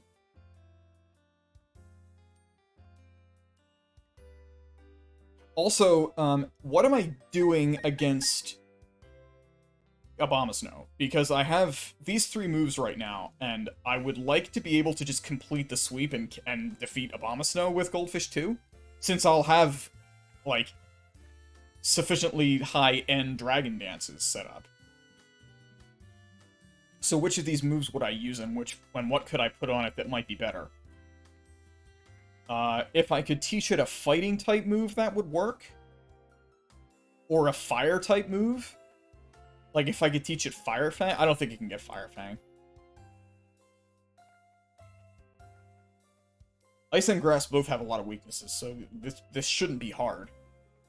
Flying? If I just gave it a flying move, like if I gave it Fly, that would be fine. None of these things have Protect, so they can't stop that strat. I don't think Blizzard can hit through the invulnerable turn. Can it? Let's check. I know Thunder can.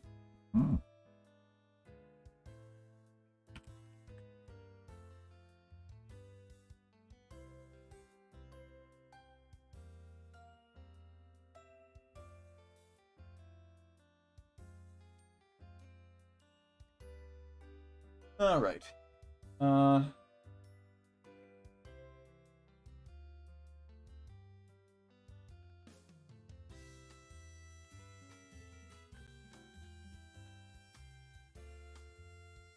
When used during hail, the blizzard bypasses accuracy checks to always hit unless the target is in the semi-invulnerable turn of a move such as dig or fly. So, okay, blizzard does not hit during the invulnerable turn of fly, so that's fine.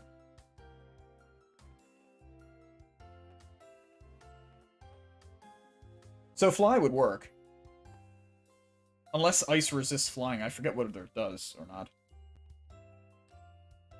Big chart.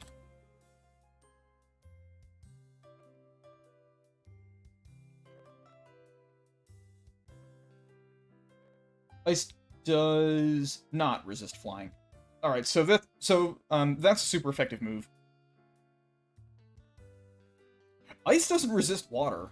Oh, but grass does. That's right. Neither ice nor grass resists dark, so crunch would be fine. Grass is weak to ice, and ice resists itself, so Ice Fang would also be standard. But if I were to give it fly, that would certainly take out the Abomasnow with a sufficient number of Dragon Dance. And even if it doesn't, I think I can probably two-shot it easily. I would certainly have the speed advantage. I can't believe that an Abomasnow could ever be faster than a Gyarados.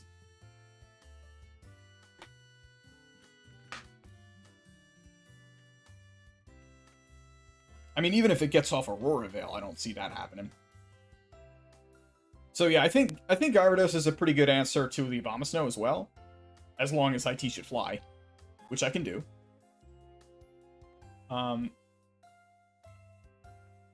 Oh, actually, I should probably make sure that Gyarados actually can learn fly. I was taking that for granted, but I don't know that for sure. Or can it learn Aerial Ace? No. No, it can't learn fly. What was it? Okay, never mind. That's not a possibility then. What can I put on it? Let's see. No.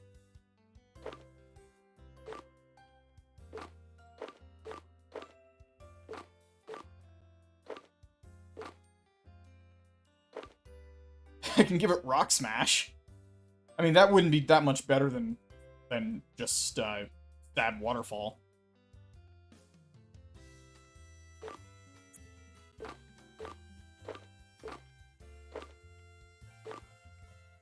It can itself learn Hail. Why would you want to?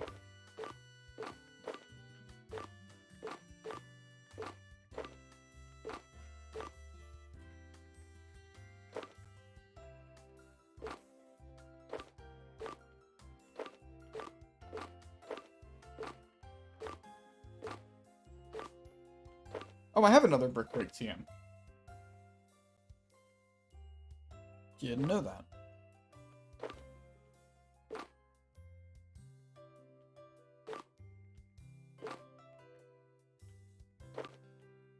Okay, so, I don't have access to anything for Goldfish that would work for this, I think, unless I'm able to teach it something by the move relearner. Let's check.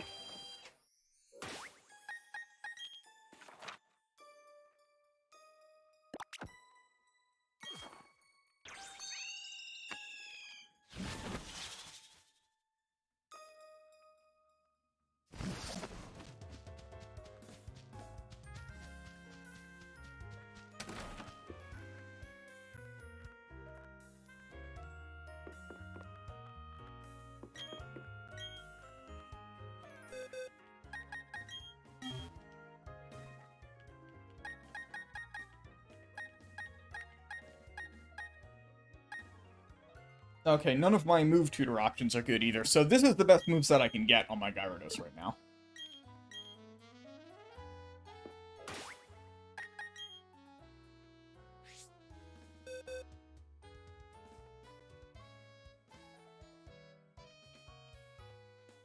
Okay, so, I start with Turtle. Turtle uses Stealth Rock. Snover uses Avalanche. Turtle tanks it because Turtle has very high physical defense. It tries to use Avalanche again.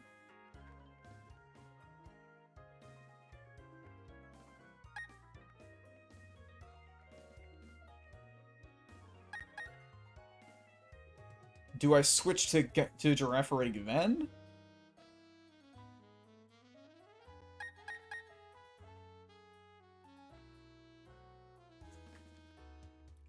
And is this substitute setup even necessary? I don't... Maybe it's not. Probably not. It's a Gyarados. It'll be fine. Particularly because it's a Gyarados switching in, so it'll... so my enemy's attack will be lowered one stage. Thanks, Gyarados. Unless it uses Mist on its first turn, in which case I'm not taking an attack anyway, so who cares?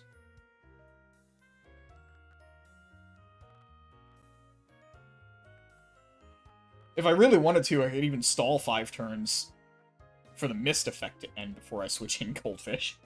That seems unnecessary. I could also just lead with Goldfish and then switch in Turtle.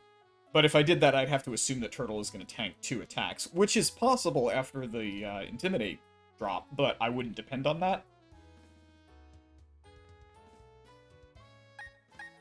So yeah, I think we lead with Turtle, set up Stealth Rock.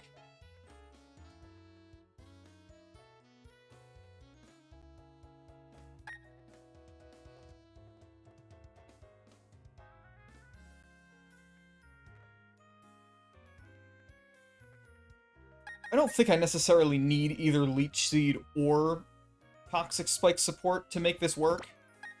In which case, Roserade isn't very helpful, given typing. Turtle at least has a purpose. And can tank a hit. I trust Turtle to tank a super effective hit. I've done it before. Oh, hang on. Is Ice super effective on ground too? Would this be a 4x weakness? Yeah, Ice beats ground. Okay, that doesn't work. We are not bringing in Turtle in that case. Stealth Rock is not free.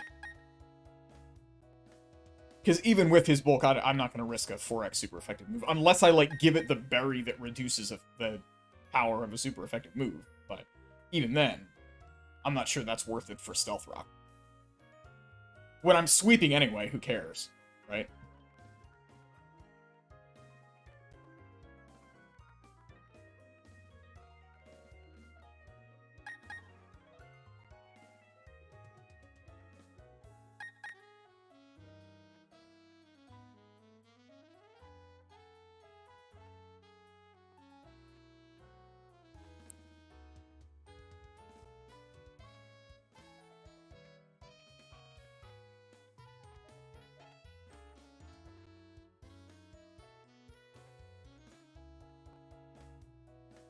Skunk isn't terrible here.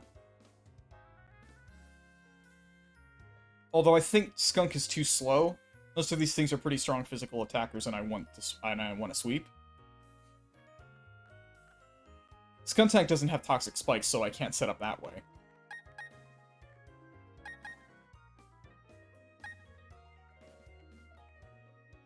What I'd like to have is something that resists Snover's attacks, so that what I could do is switch back and forth between Goldfish and something else to tank.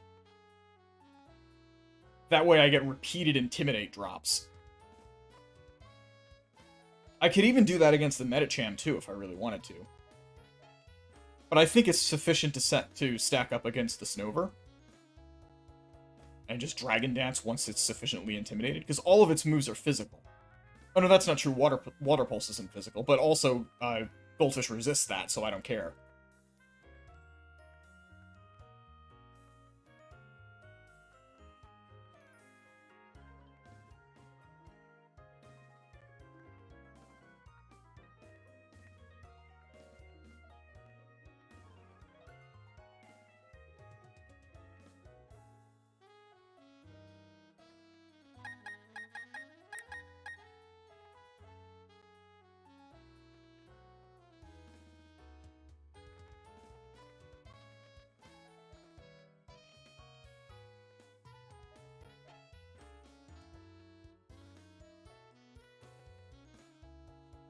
Also, does Sneasel wall me?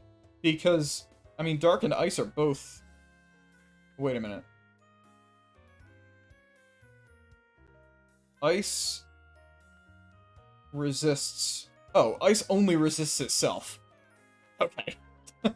Right, that's why Ice sucks. Well, Ice doesn't resist water, so I can just waterfall it and it's dead. Man, Ice blows.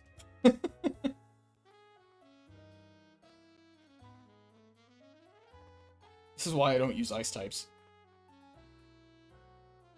Contributes nothing defensively.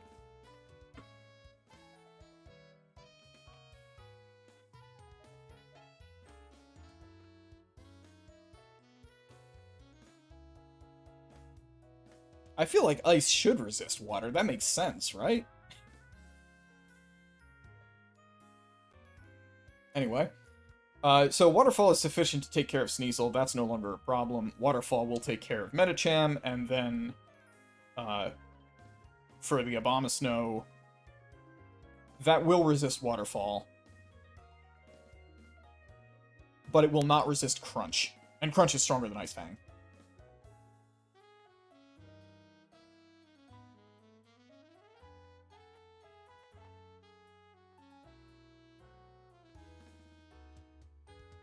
So this sweep will work if I can get it to set up. I just have to actually set it up. Which means all I need is something that can tank all of Snover's moves. Against Goldfish, its best choice is Avalanche, so I need something that resists ice moves. What resists ice? Fire, water, ice, and steel. A fire type would do it. So Horse. Horse would be fine. In fact, Horse is a pretty good answer to Snover in general, because none of... Oh, it has Water Pulse, that's right. But that's fine, because Water Pulse is bad against Gyarados. So the way this will go is, I lead with Goldfish, get the Intimidate drop, I switch to Horse. Horse absorbs Avalanche, and prompts Water Pulse. I switch back to Goldfish. Goldfish gets the Intimidate drop. And then I rinse and repeat until I've got 6 Intimidate drops, and then I can just Dragon Dance until I win. Because I'll have leftovers on Goldfish, I'll be able to just heal until... I'll be able to not worry about the damage from Hail. And I don't know whether Snow Warning lasts forever. With Icy Rock, that extends it. It'll last 8 turns. Alright, that's fine. So I'll have 8 turns of Hail, but I feel like I'll be actually still doing things 8 turns from then. Because I'll want 6 Dragon Dances, and then I'll need at least 6... and then I'll need at least 12 turns to get 6 Intimidate drops. So that's a long fight. The Hail will not be there forever. So eventually I'll start gaining health net, I think. Unless Water Pulse is stronger than I think, but Snover is not a special attacker. And Water Pulse is ineffective against Goldfish. Also, Water Pulse just isn't that strong. The only thing that would be bad is if Water Pulse confuses me. But if it does, I can just switch out.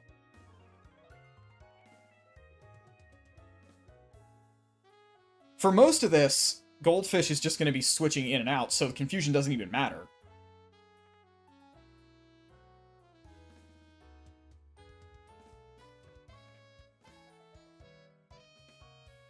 I should be able to do this with just Goldfish and Horse, I think. Because I think this setup should work.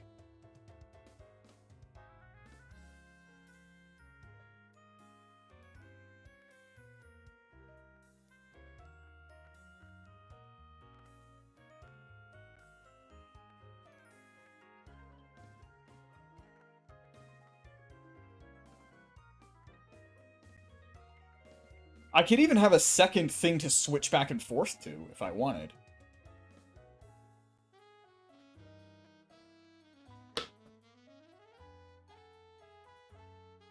If I have something else that resists ice, that's not hard. For example, Tentacruel. Tentacruel could probably do it. It would have to resist the physical ice attack.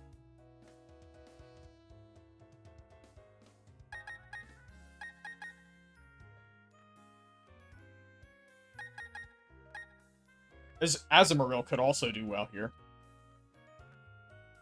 I don't really feel like leveling up Azumarill just for the sake of this one part of this strategy, but, I mean, it could work. I could also set up Aqua Ring that way. Would Aqua Ring apply to Goldfish if I switched out? Does that just, like, always apply? How does that work?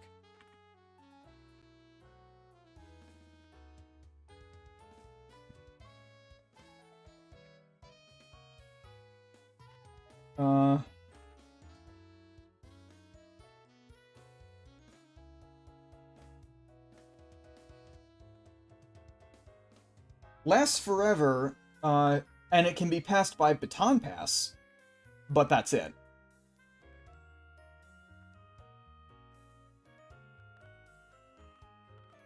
Can Azumarill get Baton Pass?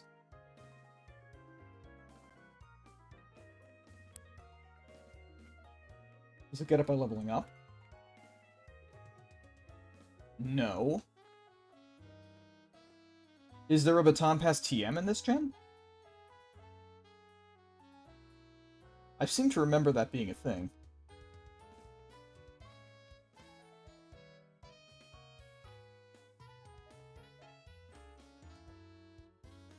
If there is, it can't get it. Okay, so that's not a strategy that I need to worry about.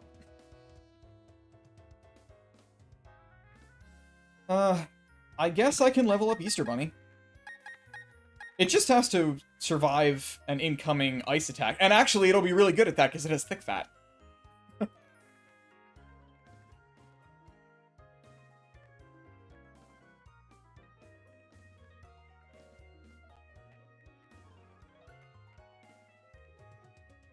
It would reply if it's attacking and not using Mist.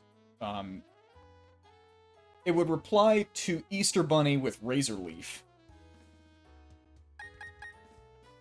which Horse also resists, but I could even then have a Grass type, which would also prompt Ice again.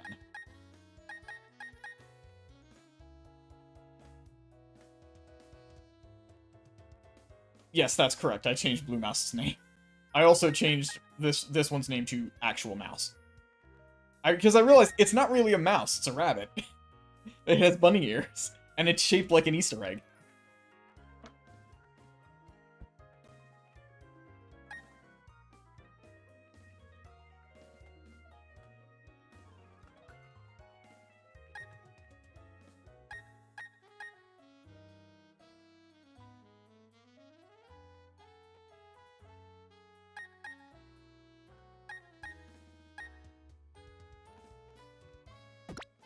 I guess Riolu, or Lucario will be fine here, when fully leveled. I think Lucario is a friendship evolution, right? So I should probably give this the Soothe Bell for the moment.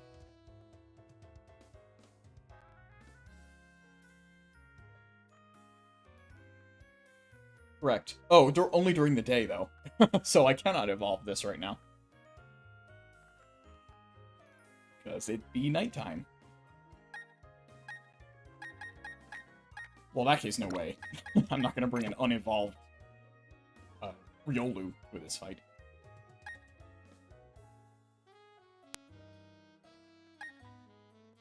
Yeah, Squid isn't a bad idea, I guess. So I have a couple of things that all resist ice attacks. I think I should have a backup strat in case things go horribly wrong and I lose Goldfish. Horse is reasonably good at that.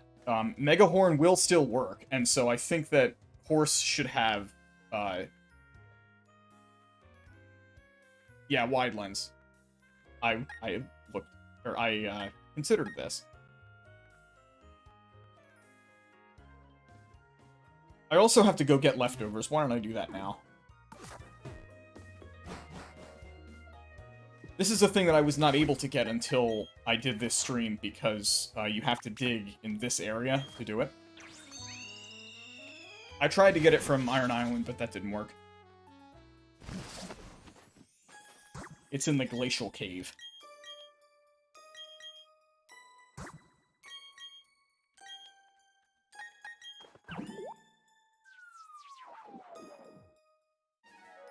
Which should be the big one, I think?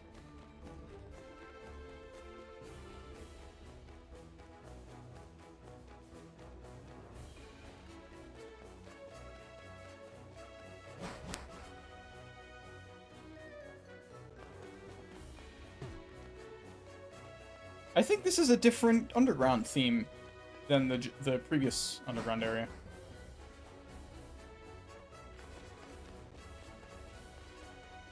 That's neat. If only I had had this variety when I was grinding through 32 underground NPCs for Spiritomb.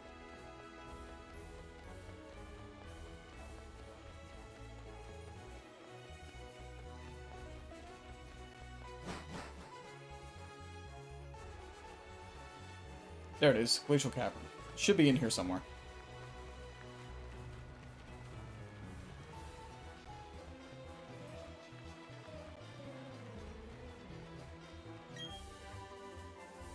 Rock Slide, that's a good move.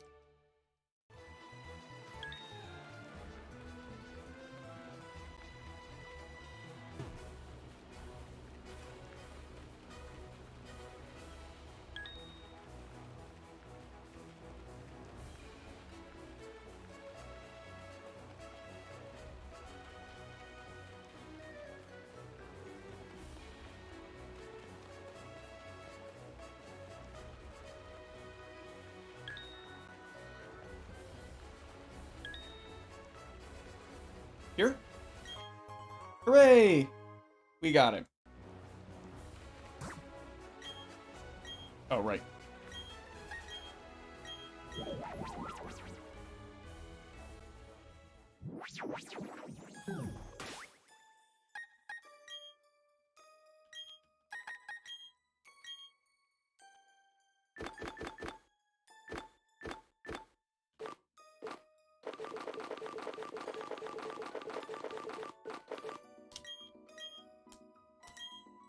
Excellent. So I'll have passive healing on Goldfish. That will counteract Hail. So I only have to worry about tanking hits from Snover, which shouldn't be a problem because I'll be intimidating it.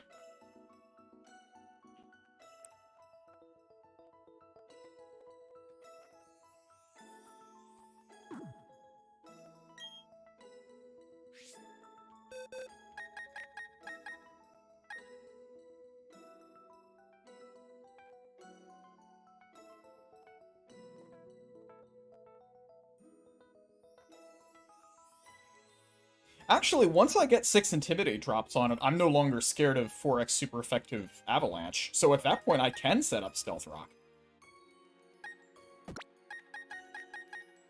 Let's do that. That's better than Giraffe, I think.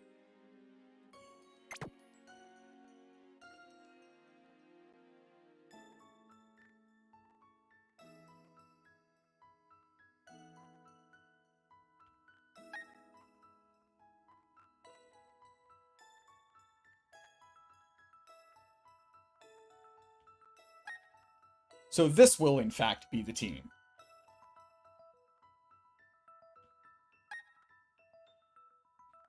I don't think that either Easter Bunny or Squid needs to be particularly high level to do the job that they're doing here, because basically they're just going to switch in and tank a hit that they resist. And even then, like, they're the second strategy. Like, if I take too much damage on Horse, somehow. Like, if it's stupid and uses Water Pulse instead of, one of its other moves. It's also probably going to waste some time using Mist. Wait a minute, Mist.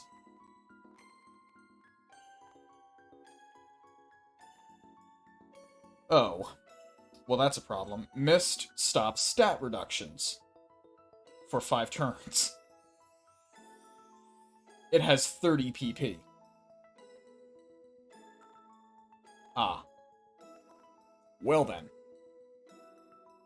I can no longer do this setup against Snover.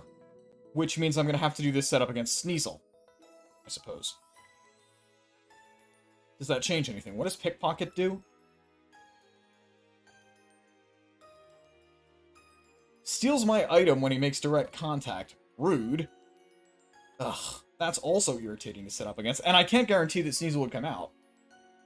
Because Metachan has Rock Slide, and that's super effective against Gyarados. Ugh.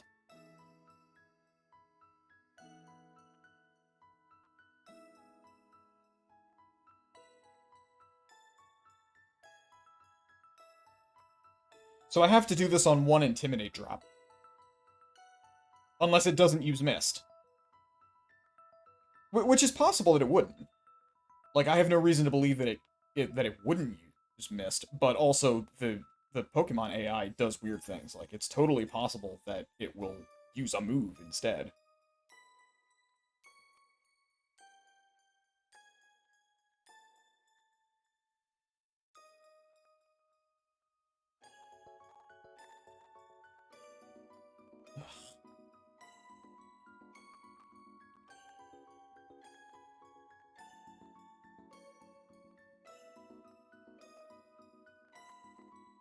Do I think that Avalanche is going to do very much damage to a Gyarados that's 4 levels higher than it is? Probably not.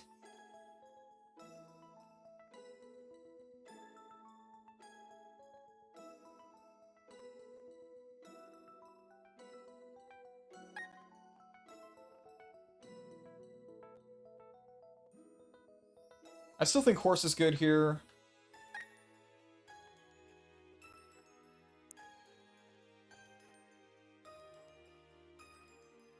I can't use Turtle now because of what I learned about the Intimidate strat. Crobat's still good here, though. Because I outspeed, and so I can use U-turn for Chip if I need to. I can't imagine that Crobat will not outspeed anything here. U-turn's actually super effective against the Metachan if it comes to that. And anything that has Toxic is good.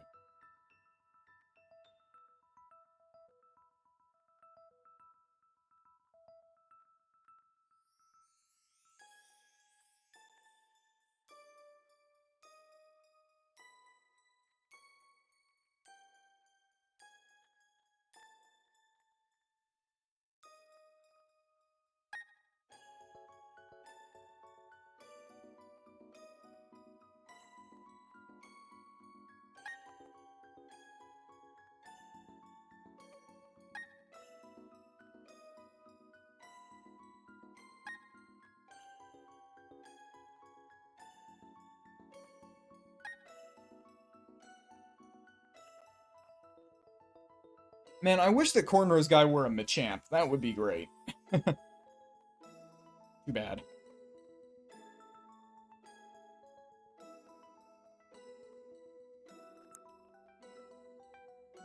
I could potentially pre-poison him. Is there anything here that deals poison?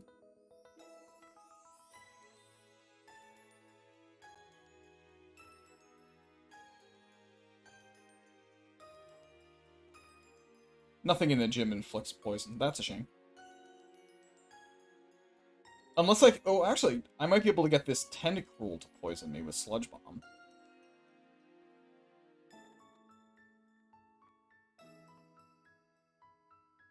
Not sure I want to risk that, though.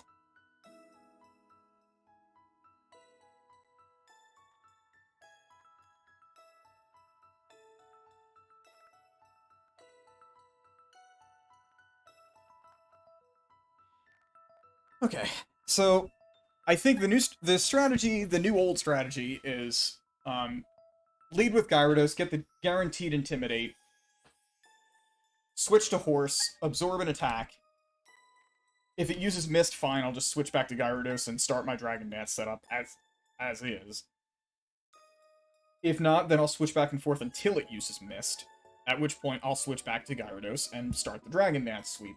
I'll get as many Dragon Dances in as I'm comfortable with, which will probably be a few, because I don't think that Snover's that strong. It is after all it is after all not fully evolved.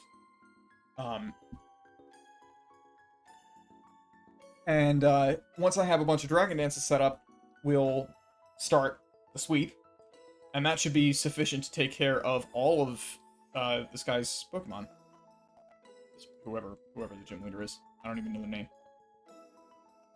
Candace, this chick.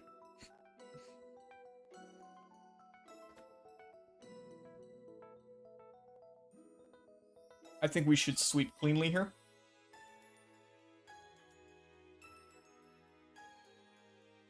Because it'll just be crunch, waterfall, waterfall, crunch. And then we win.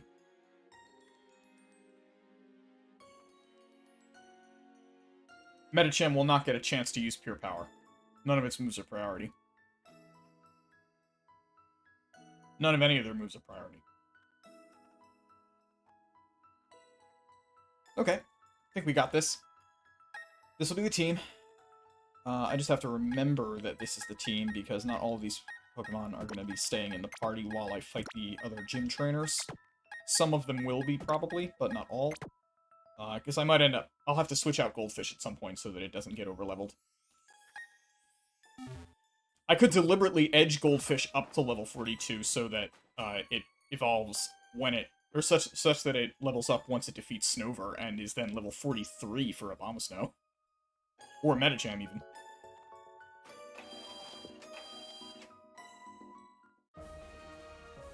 Oh, it's this puzzle. I hate this gym puzzle.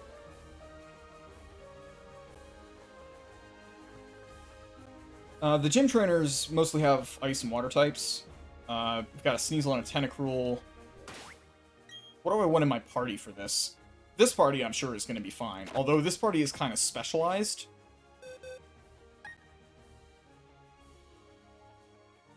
No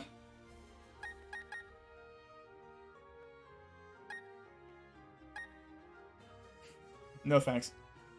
I'll pass. We'll take out that and put Mouse in, so I can take care of any water and or flying water types, because there are a couple of those here. Pelipper is a thing again.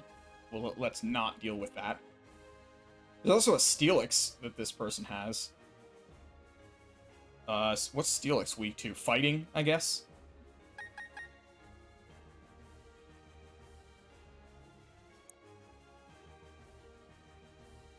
And fire. It does have Bulldoze there. Yeah, okay, so I guess Cornrow's guy for the Steelix.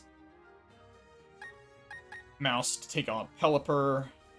Got a Quagsire. I would like a ground type, or I would like a grass type for that. Let's use Turtle.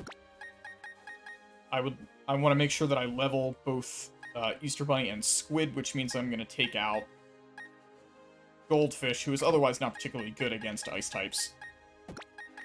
Like, Goldfish is the strat here, but only if I use Dragon Dance, so. And I would like the Amulet coin on somebody just so I'm doubling my money. Who am I leading with against most of these?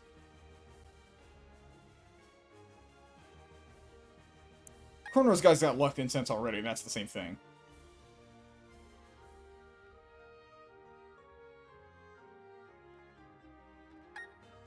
Maybe Horse?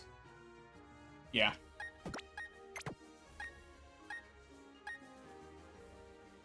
And Wide Lens on Cornrow's guy's fine for Dual Chop. So that's alright. We'll put Leftovers on Turtle, because that's a good idea. Also a good idea on Easter Bunny. I tend to like Quick Claw on Mouse.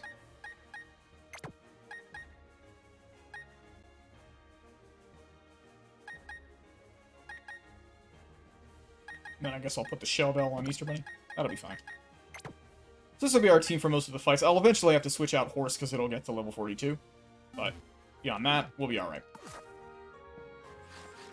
Let's go fight some gym trainers.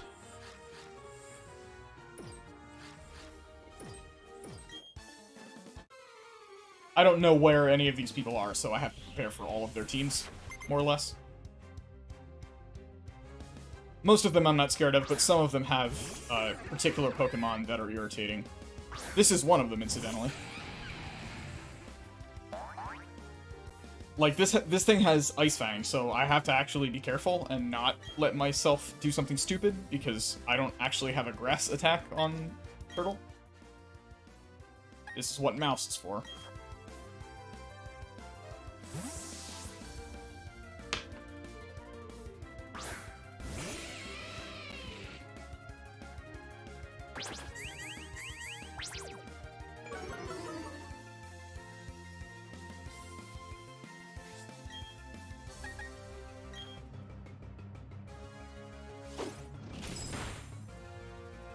Aw, man.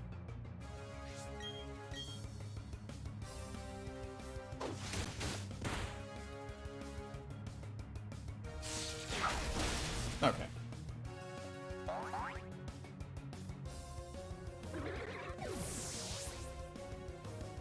At least it didn't get the freeze. Oh, well, that was fast.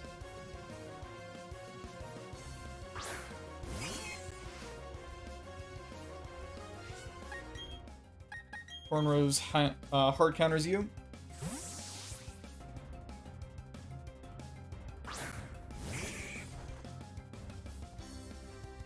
Oh, and it was Aerial Ace. But it didn't matter. And it didn't use it again. What? Why?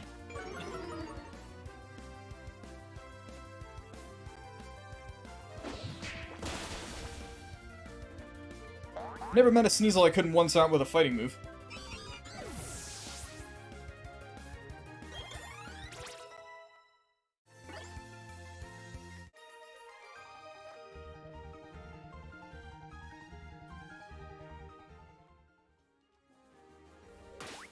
I don't particularly care to edge Horse, although I guess I could. Or is not to, right? It wouldn't be too bad if I accidentally over-leveled Horse. I will try not to do that.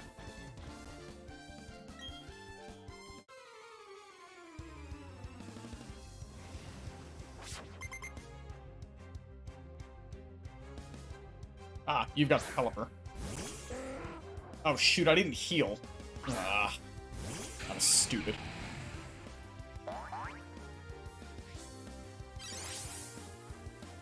This one has Wing Attack, though, but also Ice Beam.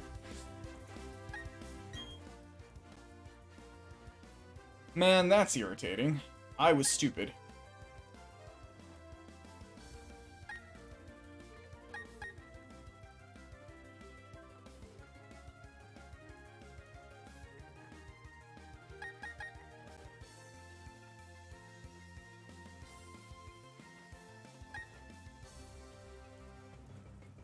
It's probably gonna use Tailwind.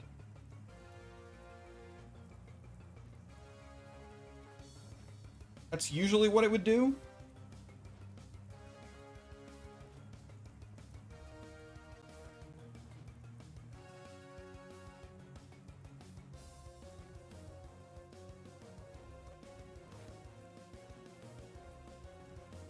Is it Male? No, it's... Actually, this is a bad matchup anyway.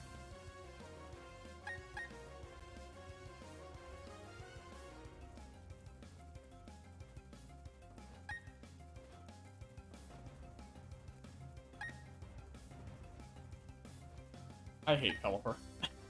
Pelipper always does this to me.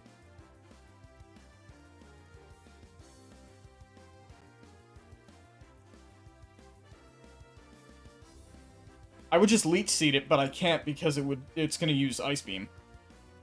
I have to assume it will use Ice Beam.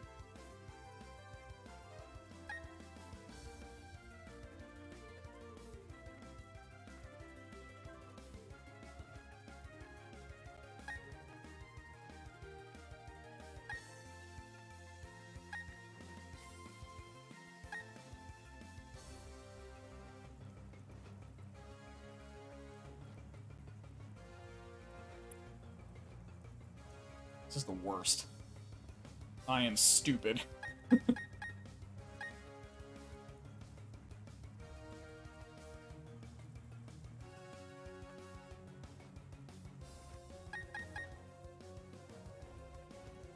Well, Easter Bunny has Thick Fat, so she can certainly tank the Ice Beam.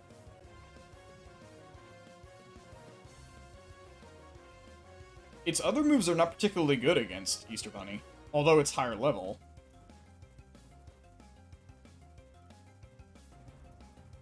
With Aqua Ring and Shell Bell, that might work. We'll try it. Better than nothing. And if I die, I get a clean switch to my electric type. No, it uses Water Pulse. Okay. Why would it do that?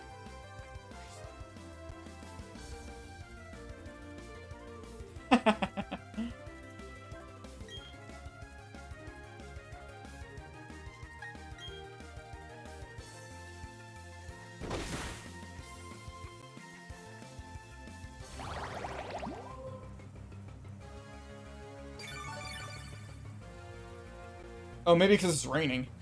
Forgot it has drizzle.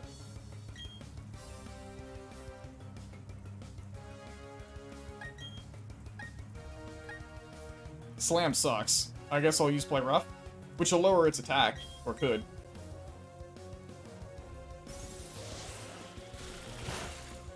Oh, that does almost nothing. Nice.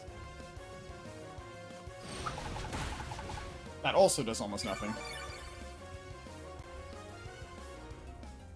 I have a reasonable amount of healing now because of combination of Shell Bell and Aqua Ring, so this might be okay. Right, Water Pulse is still strong. And I'm confused now. Alright.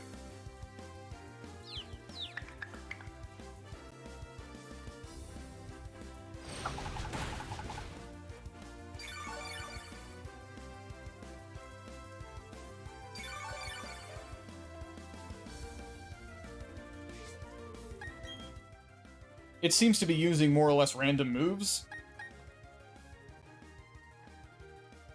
I guess I'll switch to Squid. Squid also has healing because of Black Sludge. And can totally tank Ice Beam. And Water Pulse because it's special attack.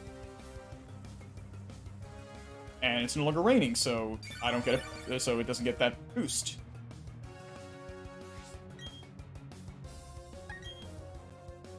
Lower defense, but that's useless. I guess I'll just Hex. It's an attack. Might as well use it. Got nothing better to do. Hit Tailwinds, that's fine.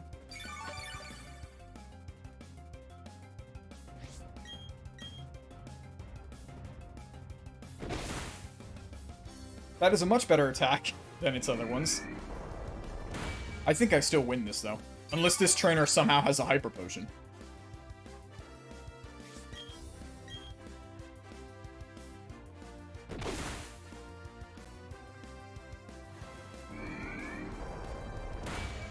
Alright. Stupid Pelipper, get out of here.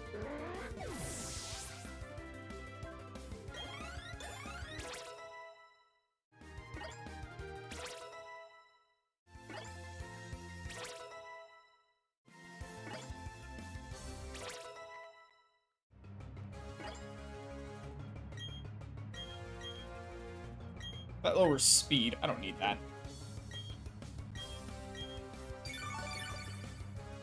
This is what I'm saying. Luxray's move pool is just not good. Okay, so this thing has Aqua Jet, Zen Headbutt, Ice Beam, and Dig. Obviously, both Zen Headbutt and Dig are a problem against Squid, so that's not going to work. We'll need to send somebody else out.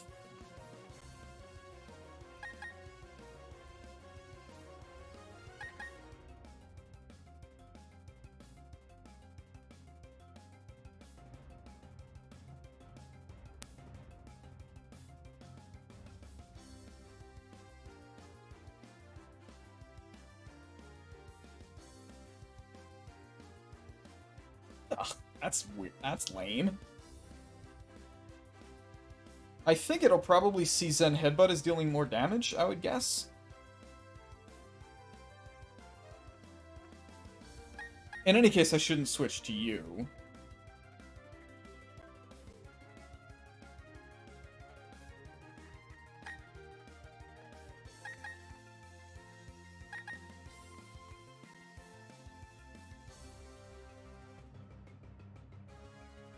This is also a bad matchup because of Dig.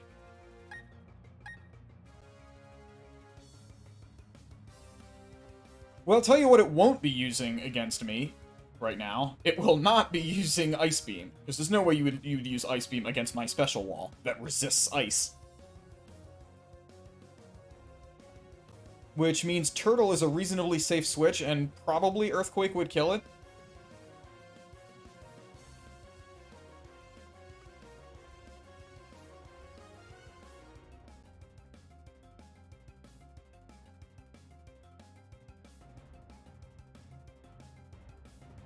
Earthquake kills most things. And I'm 4 levels higher.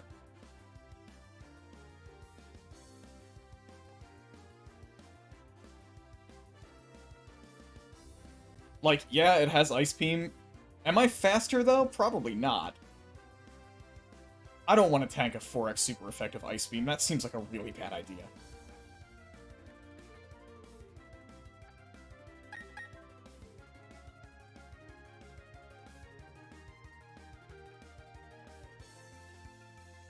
Do I have any better option, though?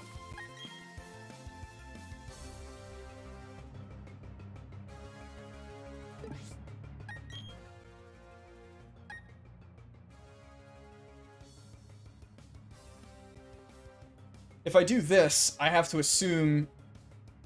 1, the move it's doing... the move that it's using now will not be super effective against Mouse. 2... which would be Dig, but, like, it only...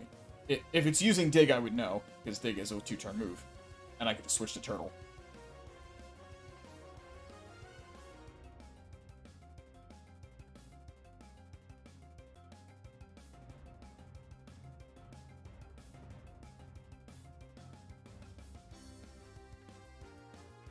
If it's using Zen Headbutt, I have to assume... or I have to be counting on Golduck not doing more than half health with Zen Headbutt against Mouse. How powerful a move is Zen Headbutt? I don't remember. Base power 80. It's pretty strong. Causes flinching, but that's a switch anyway, so.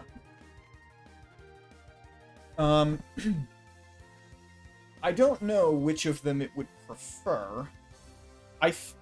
Between the two, Zen Headbutt has base power 80, Dig has base power 80 as well. Which means it's a coin flip between the two? I think. Because if they'll do the same damage, which they would against Squid, then it'll coin flip between those two. Which means that there's a 50-50 chance it's Zen Headbutt.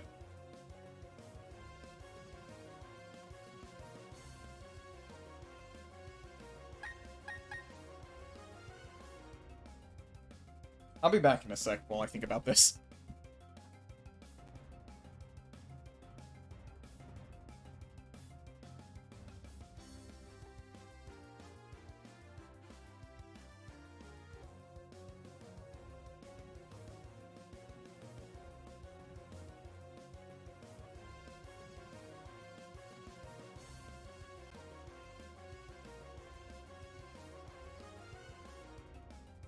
Alright, I need to decide.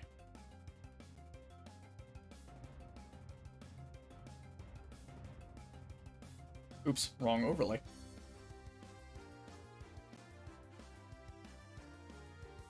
Not that that one's bad, but... this is not a retro game. Welcome back, Snake. Nice.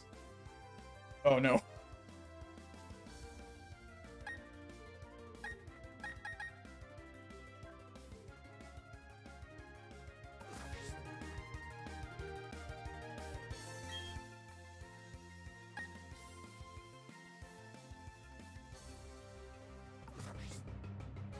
I will deal less damage to this Golduck. Although that doesn't matter, it's Spark, it'll kill it. Oh, that's right. That's scary.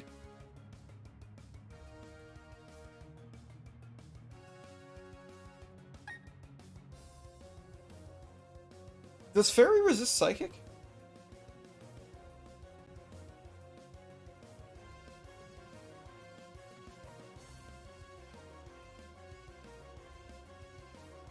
Gotta close some of these tabs, I got way too many open.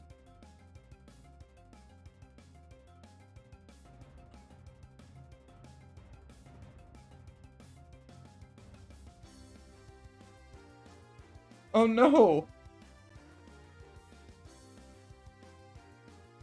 Fairy does not resist Psychic.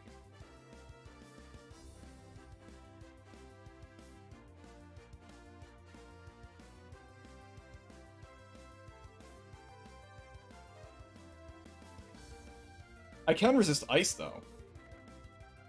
Like, really well, because of Thick Fat. So if I can provoke the Ice Beam...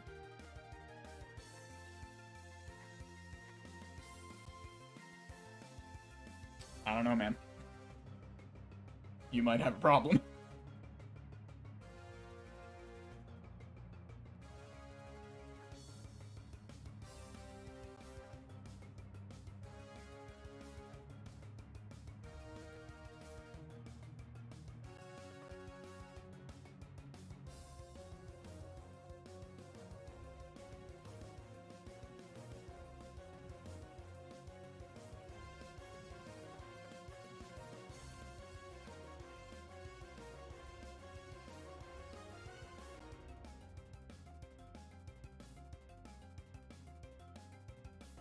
Oh.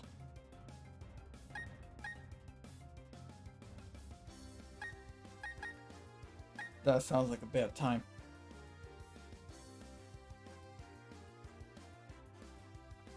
Ugh. Hate to see that.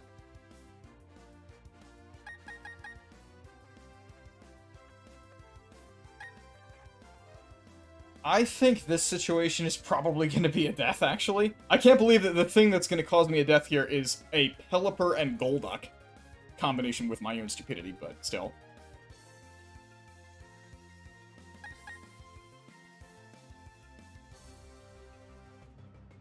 I think Easter Bunny is probably the most disposable out of this whole team. Because what I would really want is just a clean switch to Mouse. Because if I get that, then I'd probably outspeed, and Charge will be good enough. The problem is I don't know if Mouse can tank a hit here. The one most likely to is probably Easter Bunny. And also, well, I mean, maybe not, because level 36 versus 28, but, I mean, this Pokemon kind of sucks anyway. There's always the chance that it was using Dig. In which case we're fine. So this is a 50-50 to be totally fine. And in case it rolls Zen Headbutt, I mean, I guess I lose Easter Bunny. Maybe. It's possible that Easter Bunny would survive, I guess.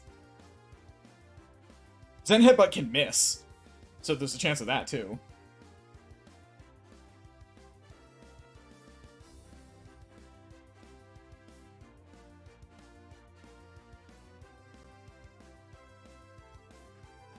I mean, if we're sacking Easter Bunny anyway, then it doesn't matter what it's doing.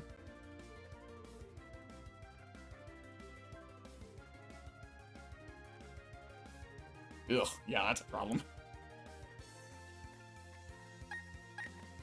Alright, sorry Easter Bunny, this was entirely my fault.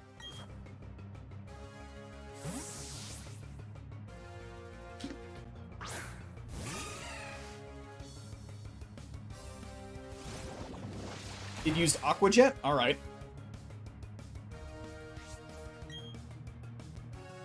I don't understand, but fine, whatever.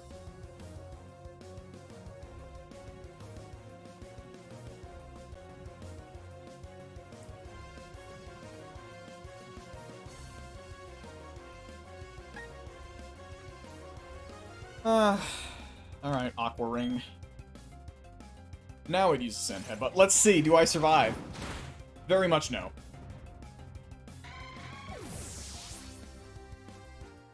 Well, without Tailwind, I think Mouse will outspeed, and then we'll just Spark, and it's dead.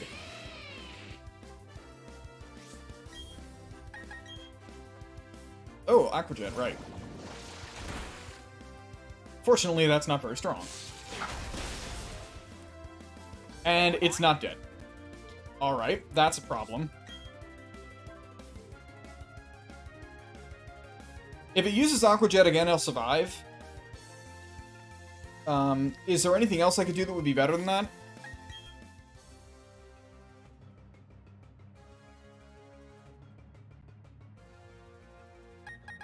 Would Turtle be useful here? It isn't using Ice Beam, I don't think. It's probably going to use Dig. Right? Like, that's what I would do. Electric type comes in against my water type and I have Dig. I probably use Dig. Unless I think that Aqua Jet will snipe it. But I don't think it will. So either it's using Aqua Jet and I survive, or it uses Dig and I know that. And if I outspeed, then it's dead anyway. If I don't outspeed, then I know it's using Dig and I can switch to Turtle. And then I'll just, like, kill it with Earthquake or something. Well, I still have to worry about Ice Beam then, but I can switch back to Squid in that case. Yeah. Yeah, I think it's okay to just click Spark here and be fine.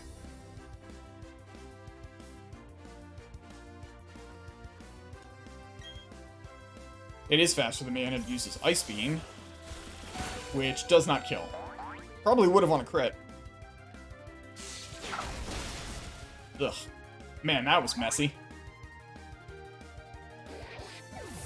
Now it's got Steelix, but, I mean, Steelix it doesn't scare me like those two did.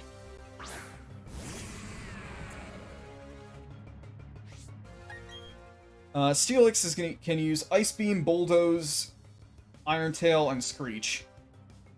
Bulldoze makes Horse problematic.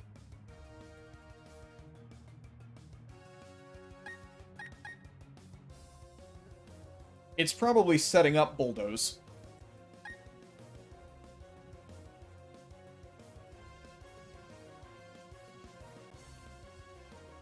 I think a level 40 Torterra is probably faster than a level 37 Steelix.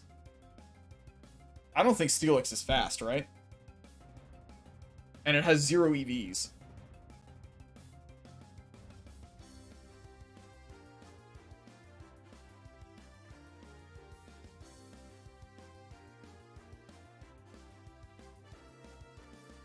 Its speed stat is 30.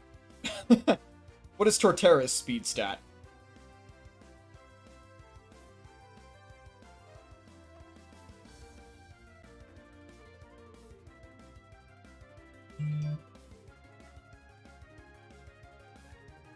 Torterra's speed stat is 56, almost double. Yeah, alright, so my Torterra is almost certainly faster than this Steelix. Its nature is relaxed, which I think is minus speed anyway.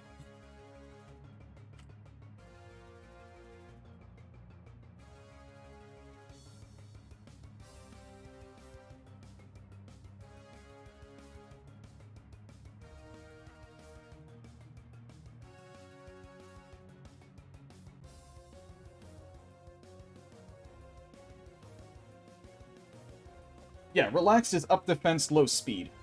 Does it have sturdy? It has sturdy.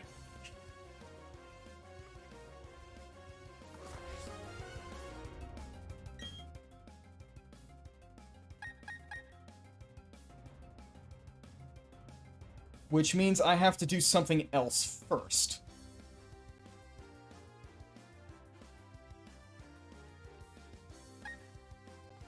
Man, how is this also a problem? Oh, also, Bulldoze will lower my speed. So that's a problem.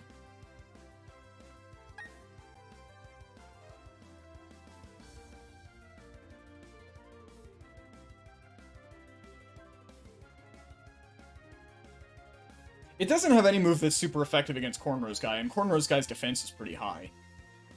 So I could just low sweep it. Let's do that. Bulldoze isn't that strong anyway.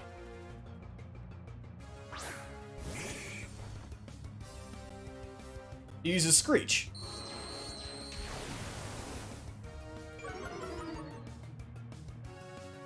That lowers my defense 2 stages. I probably would not survive a Bulldoze now. Okay. In that case, I will switch to Turtle. Wait, is it going to use Ice Fang? Probably not, right? Ice Fang's not that strong, and Bulldoze is reasonably strong and boosted by ground. Iron Tail is also strong.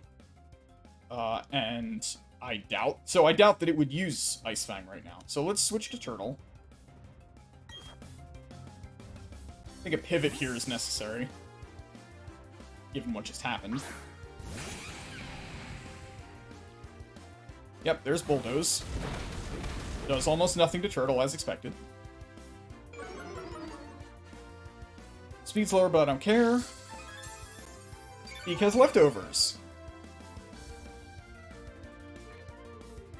Now it will use Ice Fang, so I switch to Horse.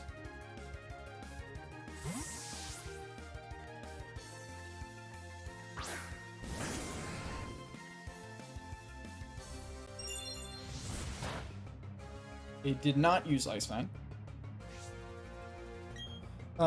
Do I think that Horse could tank a Bulldoze? Possibly. It's not 4x weak. And Horse is at full health and several levels higher. I think that Horse can probably tank it, which means I'm going to use whatever move is 100% accurate. Flame Charge. I'm going to use Flame Charge.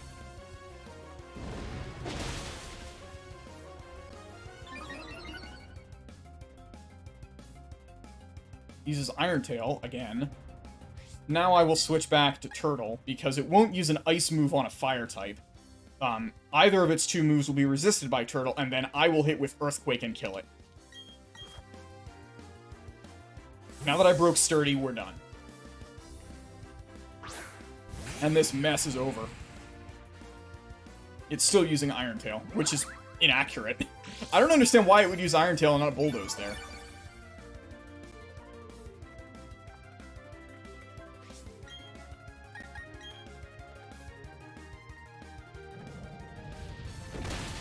Alright, we're good. This bullshit is over.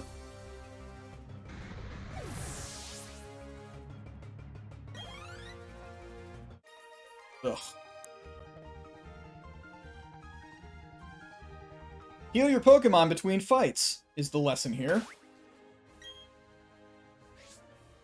Because now I gotta do this.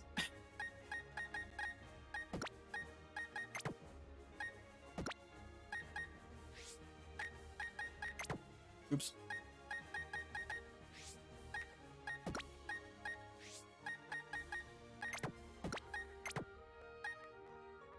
Let's update the overlay. It was an utterly avoidable death. Completely avoidable.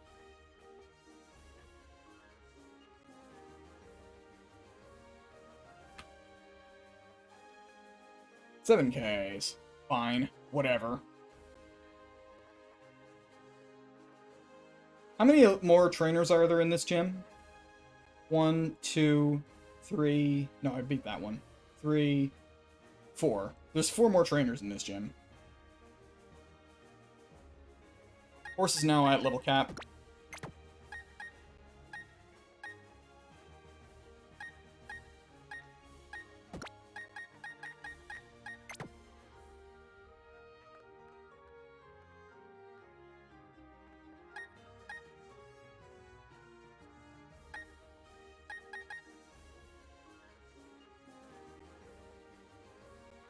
Alright, so what do we have to deal with here?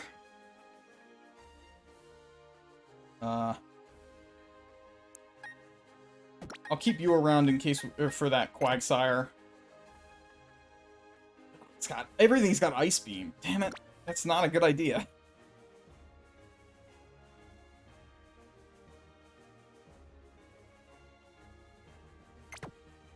And it has Yawn. Ugh, that's really irritating.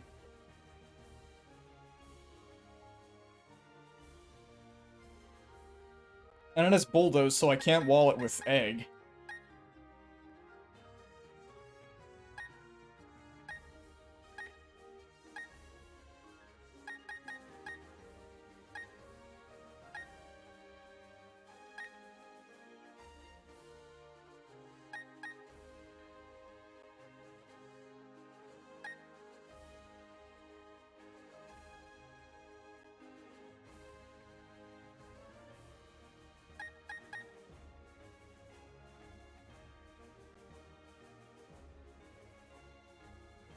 None of its moves are good against itself.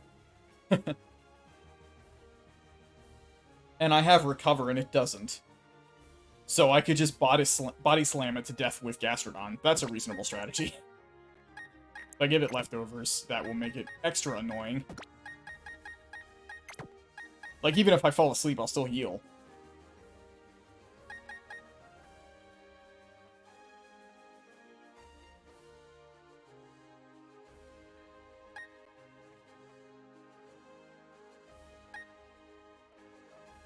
There's a guy with a Snover, which has Ice Shard, Razor Leaf, Icy Wind, and Ingrain.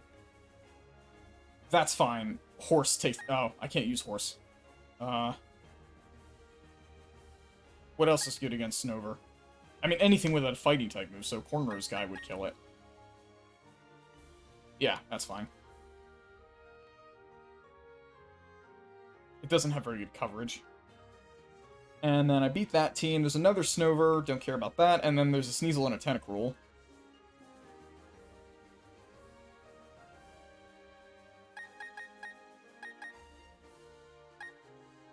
Giraffe Rig is a pretty good counter to Tentacruel.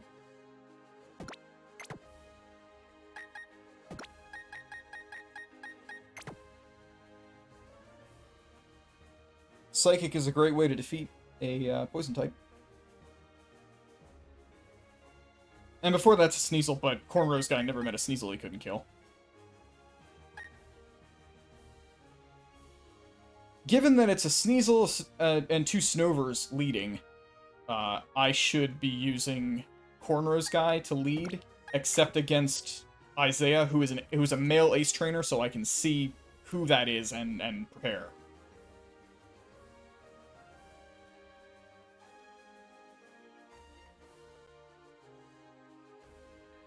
There's another ace trainer named Anton who has the Snover.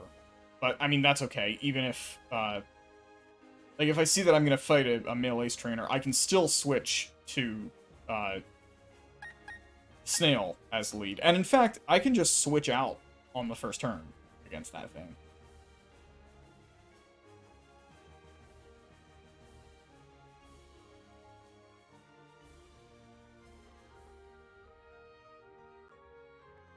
Although this is the one that has Blizzard. So I shouldn't be trying to... I shouldn't stall that one out. Like, that needs to die. Although Blizzard only has 5 PP, so I could just Protect stall.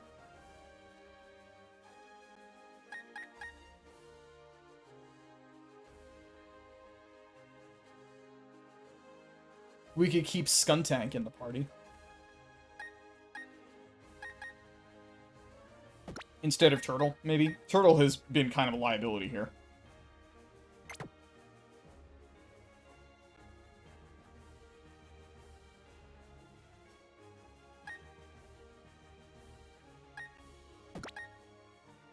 I think Black Sludge probably is better on Squid than on Skunk. Although Skunk has Protect, so that's better for stalling.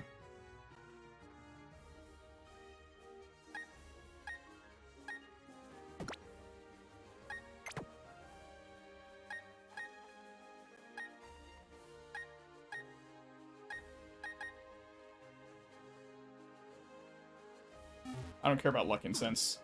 Let's heal now, before I have more problems. Because of this stupid mistake that I keep making.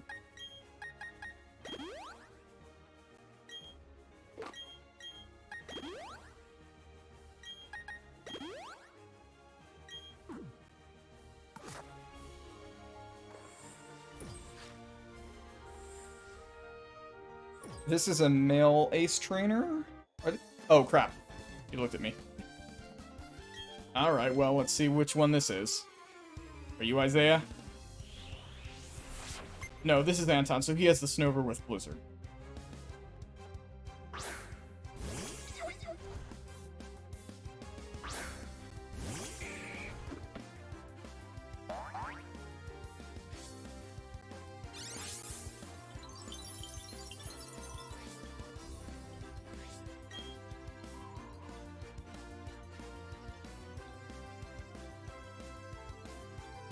Its other moves are Ice Shard, Razor Leaf, and Water Pulse.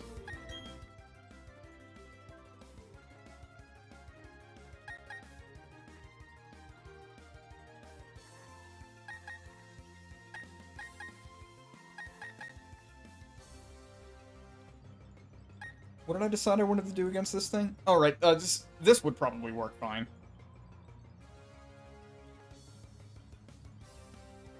I can tank one Blizzard, protect, and then Flamethrower.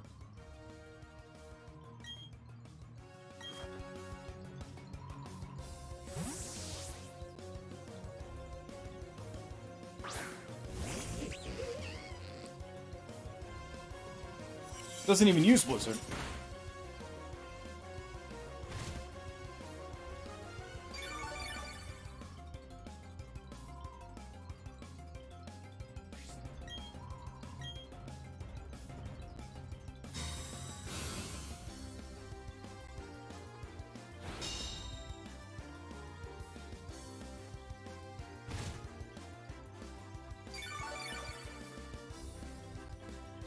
Nice! Alright, now we switch to... Ice does resist... Or water does resist ice, right? Yeah. So we switch to Squid to absorb another Blizzard.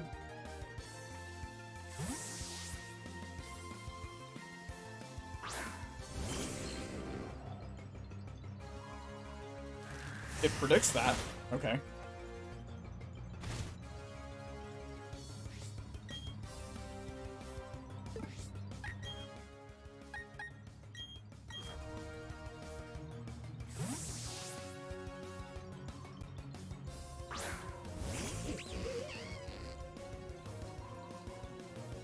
Why would it use Water Pulse against a specially defensive water type?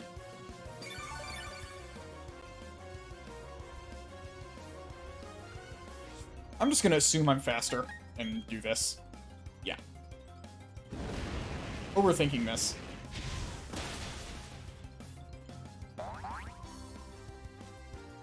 Yeah, my Skuntank has Flamethrower. Why am I going to such lengths here? I should just lead with my Skuntank.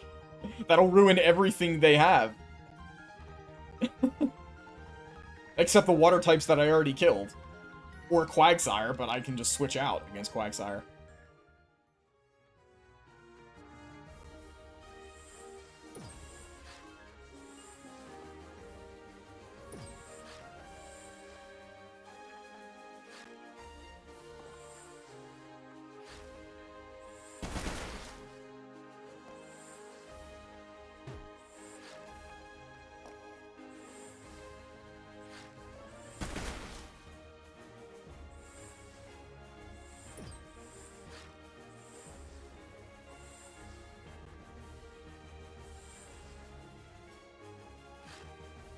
Oops.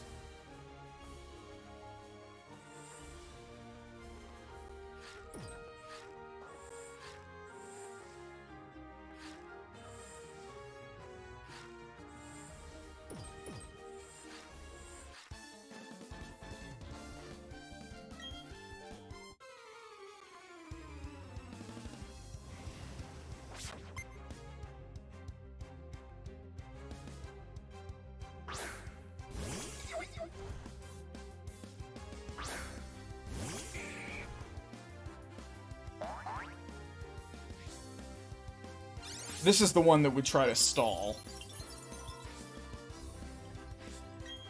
Which I'll just low sweep. So it's a physical attacker.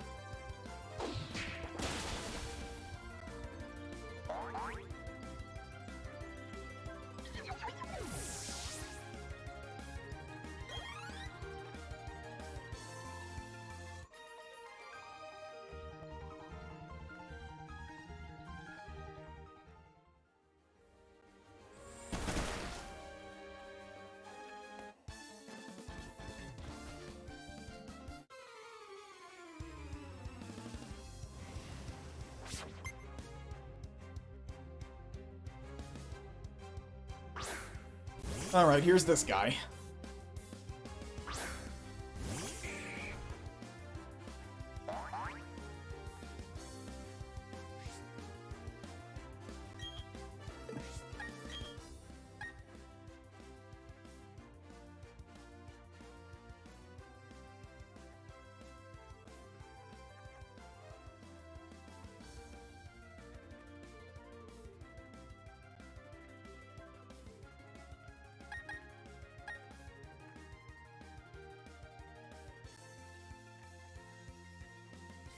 I would love to Toxic it.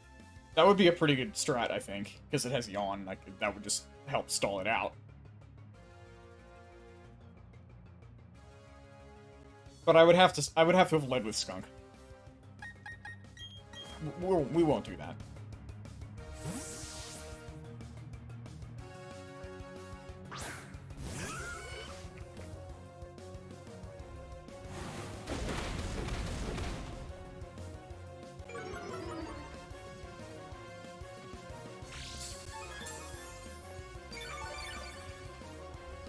I hate how long the animation is for leftovers. It's really irritating.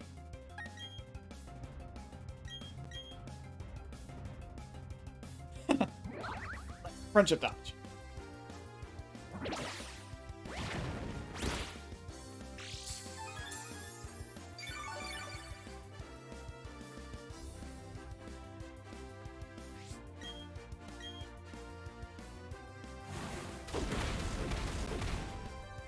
Hi, Quasar.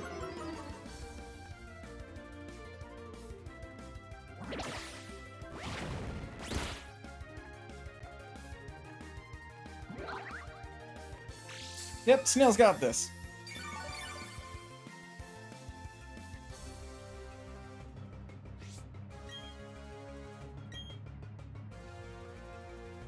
Don't care, because you'll be dead next turn anyway.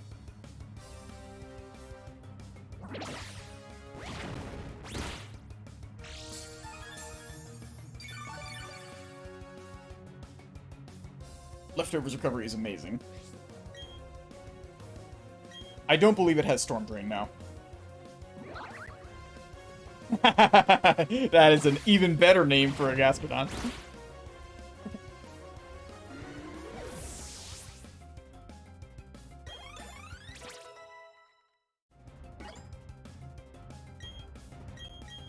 What does this do? Sharp Raise Defense. So did I, funnily enough. Actually, that's not a bad idea.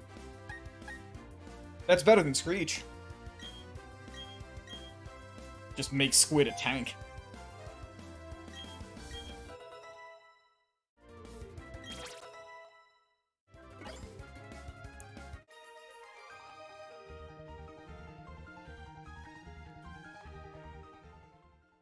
Alright, let's heal.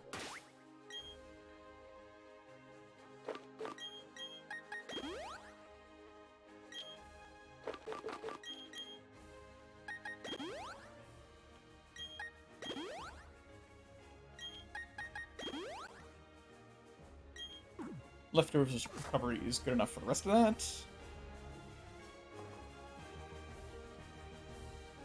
Oh, so, right, because my thing blocks it. I have Cornrow's Guy, the Machop. We've got Skunk, the Skuntank. Squid, the whatever this thing is called. Tentacruel. Mouse the Luxray, Snail the Gastrodon, and Giraffe the Giraffarig. These guys are mostly kind of the B team who I'm leveling up against these gym trainers, because most of the rest of my team is at or up to the level cap. The big winner tonight is going to be Goldfish.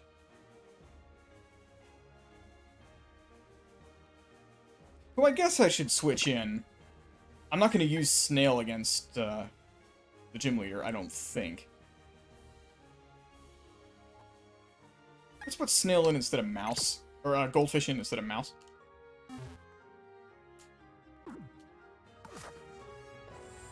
While I solve this puzzle for children that is going to take me, like, an hour.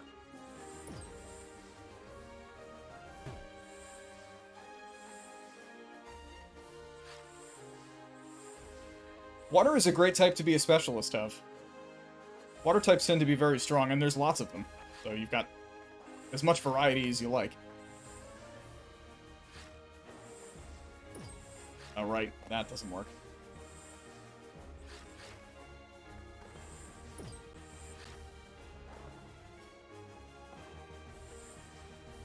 Water-only Sinnoh is very, reasonable. Like, that's a good idea.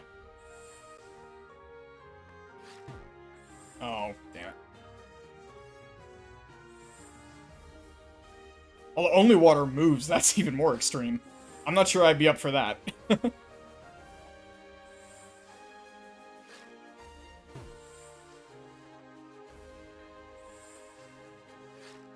Oops.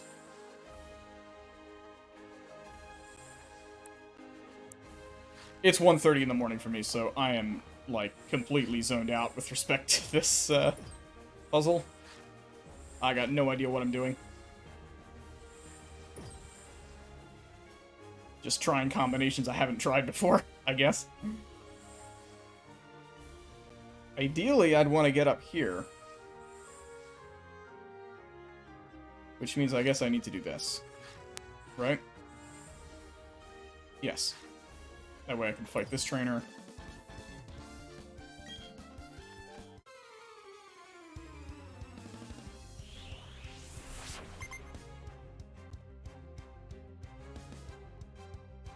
Nice!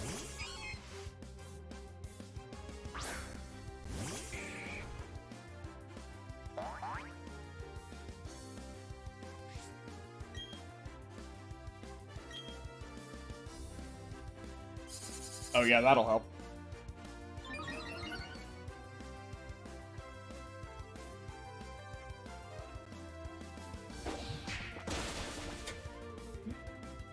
That would be even more tedious to time.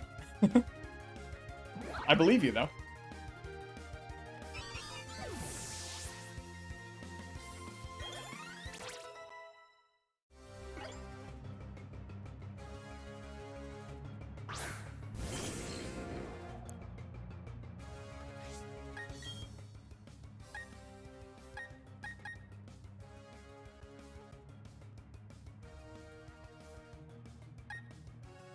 Oh yeah, I could see that.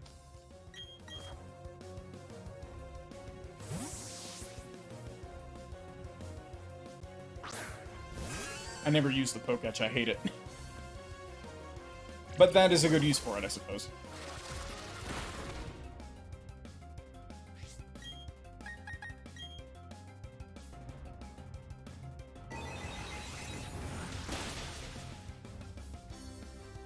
I'm not surprised that it didn't kill. This thing is a special wall.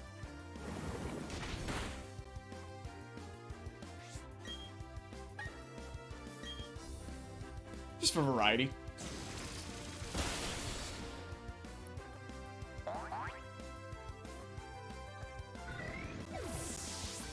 I like Thunderbolt. Thunderbolt's fun. It has a great animation.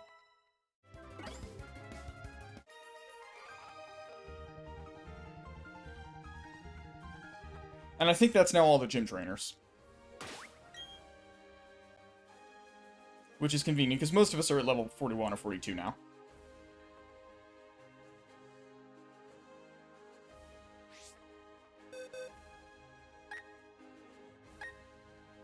True, but I only had a special move to use against it that would be good.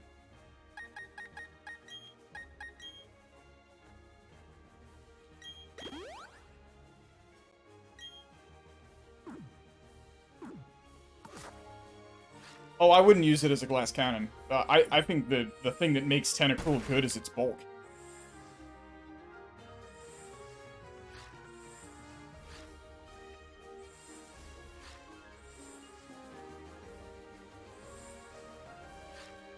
Like, Tentacruel tanks special attacks very well, and it's also fast, and hits pretty hard. So it checks all the boxes in that regard.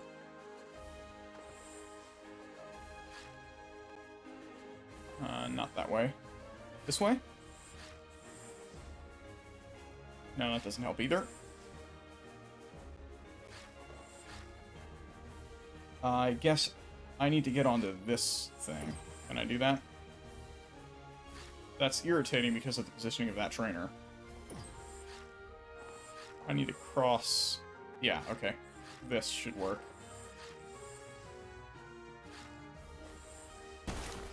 Okay, that one's gone now.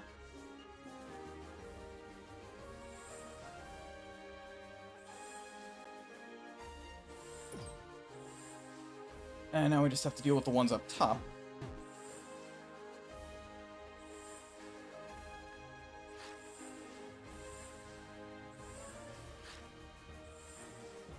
Oh, that's not good enough.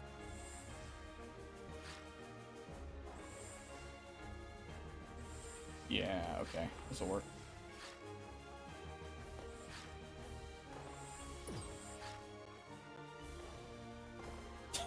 Oh man, props for actually having the patience to get a melodic. If you can do that, you deserve the win. If you're willing to spend that amount of time.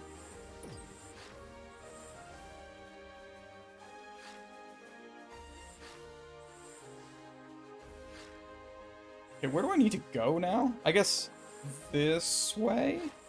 Yeah. Oh, really? Interesting. Oh, man. That was not helpful. How do you get to that, though? Oh, I get it.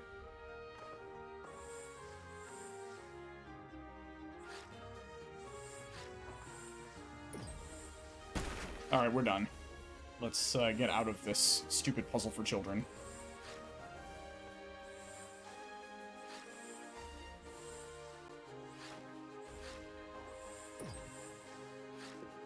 I don't know whether this room resets. On the assumption that it does, I'm gonna fight the Elite Four now.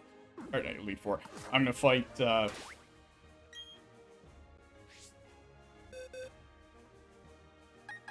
gonna fight the gym leader now. And for this, I will need Goldfish, Horse,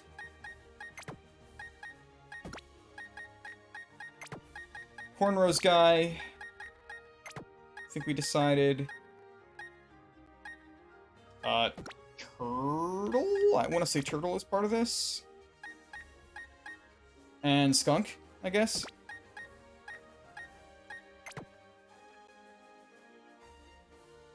Oh no, I want one other person. Yes, I have a check from Metacham. It's called Dragon Dance Gyarados. I'm gonna set up Dragon Dance against the Snover and then sweep the whole team with Waterfall and Crunch.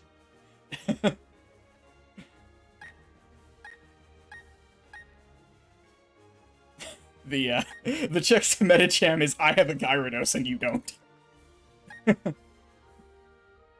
Alright, so I need another thing to absorb an Ice Beam, or an Ice Attack, rather. So I guess Squid? Squid is a reasonable choice, I think. Under-leveled compared to them, but not by that much.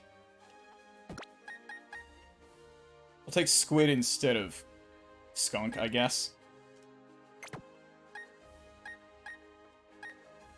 What item did I decide I needed to have? Right, Goldfish needs leftovers. Who has that now? Gastrodon does. To deal with, Chip. Horse, Horse, I think, either has to have, a berry, or else Horse needs, the zoom lens, or wide lens, rather.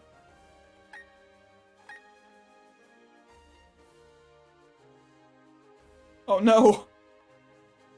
I'm sorry, man. Yeah, that sounds about right.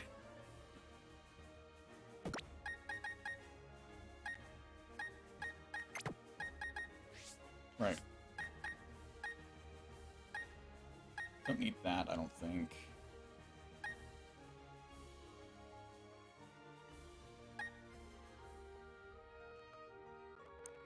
The only reason I would want the wide lens is in case I have to use Megahorn against the Metacham, and if I'm in a situation where I have to do that, I'm already losing. So, betting on Megahorn is the least of my problems. I think I should use the berry here.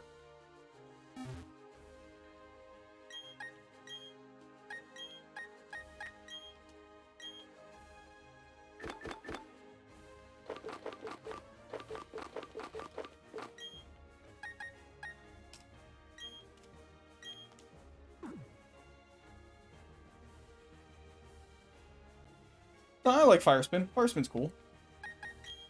Rapidash's moveset is terrible. Like, I don't really have anything to do with it.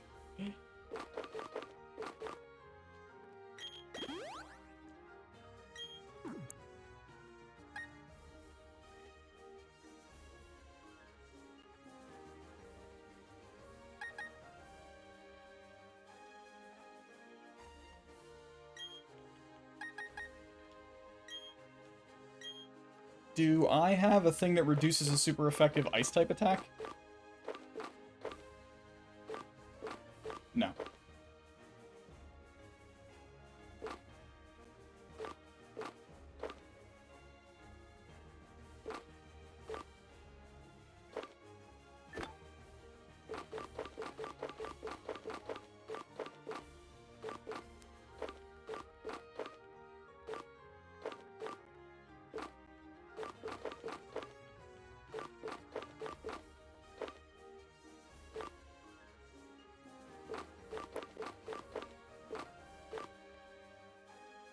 Rose Incense?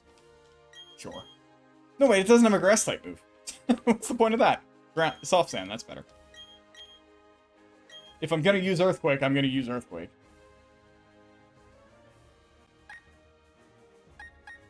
Okay, I guess this will be our team. This is mostly gonna be the Goldfish show. Are we leveled up? Are we healed? Let's make sure. Yes, we are fully healed. Here we go.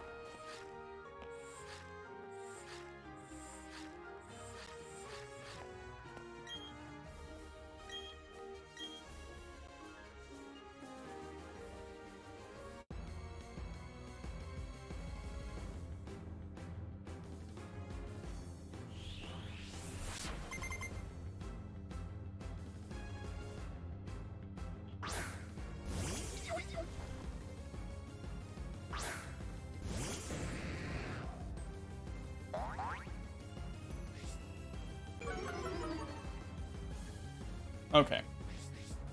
It uses Hail.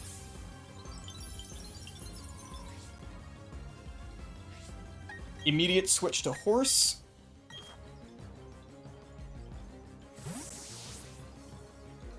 And we'll see if it uses Mist. It does.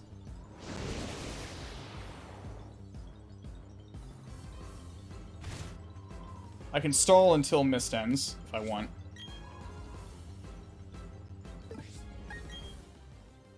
Okay, so, let's make sure I know what's moveset. Razor Leaf, Water Pulse, Avalanche. Against Horse, it will use Water Pulse. So we'll switch to Squid.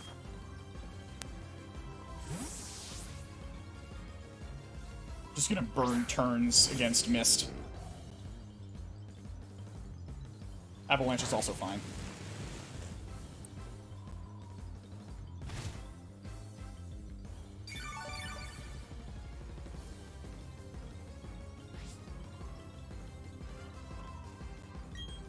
Very badly. And I could Acid Armor. Unless this... Oh, right, it has Razor Leaf. I'll probably be faster. And with Acid Armor, it would be fine. Nah, that's not something I should do. It's now using a Grass move. I very much doubt that it's going to use an Ice move, although you never know. So Turtle's not necessarily a safe switch.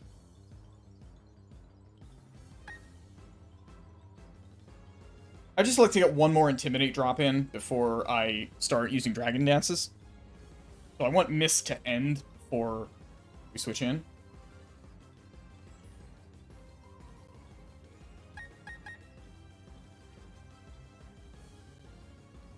I think the move that it's least likely to use against my Water type is Water Pulse.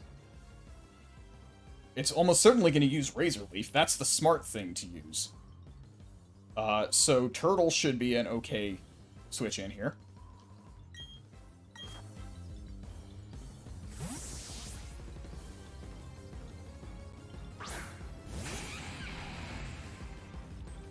Yeah, Razor Leaf.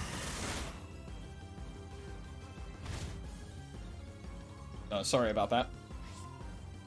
It will now use Avalanche again.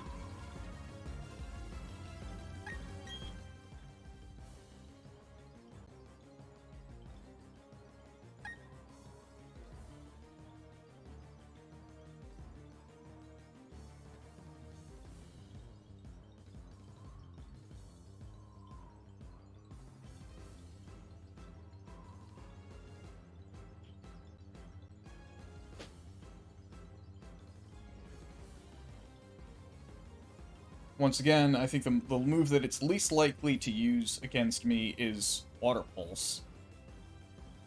Oh no, actually, Water Pulse is just normal resisted.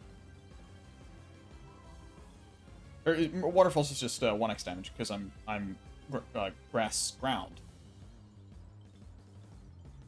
Which means probably the move that it's least likely to use in this case is Razor Leaf, so I will switch back to Squid.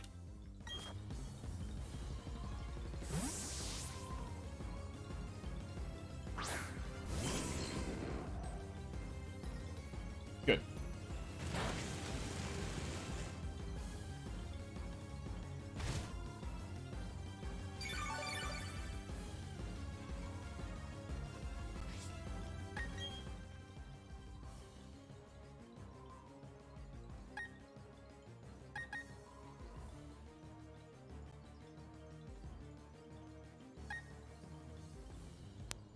And then I guess we just switch back to Turtle again.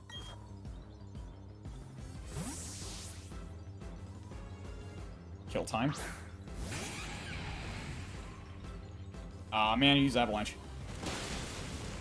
Fortunately, I can tank it, because I'm very physically defensive. Okay, Mist is done, which means I can safely switch to Goldfish now, and we'll set up and sweep. Because there's nothing it can do against Goldfish with -2 attack that Goldfish can't handle with leftovers. Also, probably Hail is almost done, too. Yeah. Avalanche at -2 does almost nothing.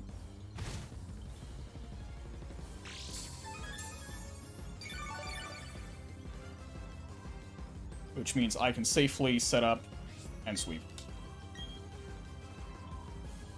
I'm faster anyway, but I need the attack boost to guarantee the one-shot against Metachan. Which is the only thing here that I'm actually scared of.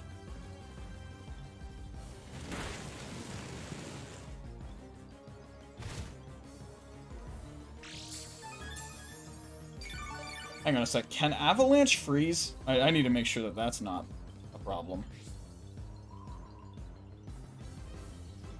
No, thank God. Avalanche does not freeze.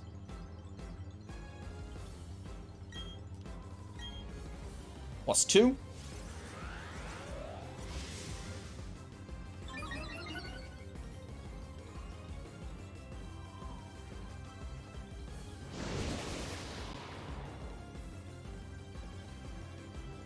Oh, really? I didn't know that.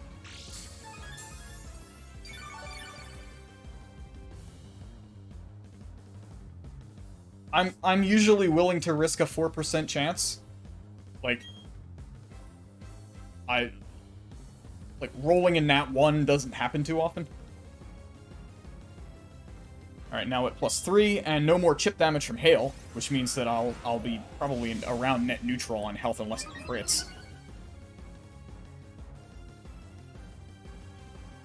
Razor Leaf, alright. Do what you want.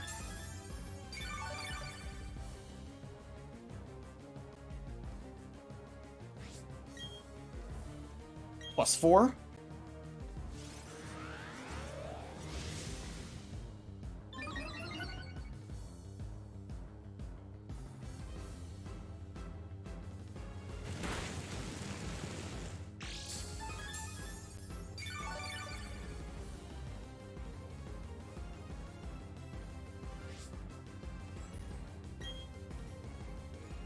+5.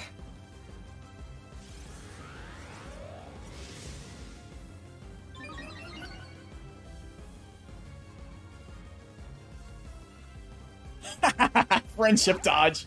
Love it. Am I gonna be at full health when I begin the sweep? Well, here we are. We're at +6 now.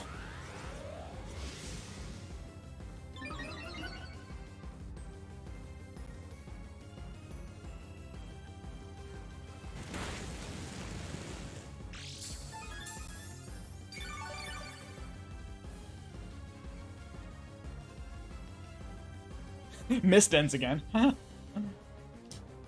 Alright, we're at +6. Let's do this. Crunch. Dead.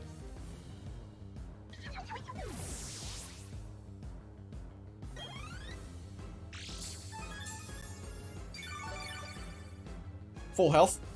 Well, not quite. Almost. Now here comes the Metachamp.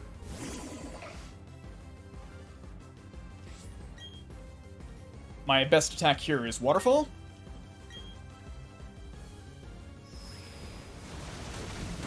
See ya.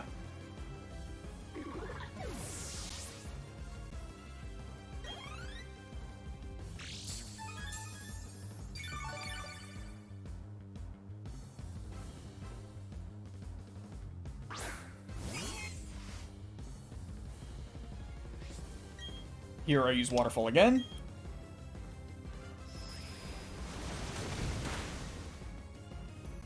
See ya.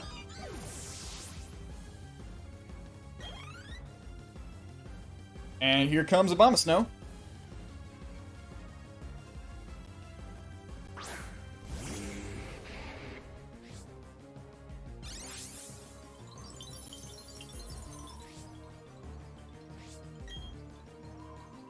Okay, against Abomasnow, it's Crunch.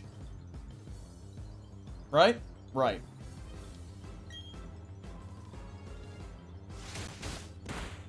There we go. Got it.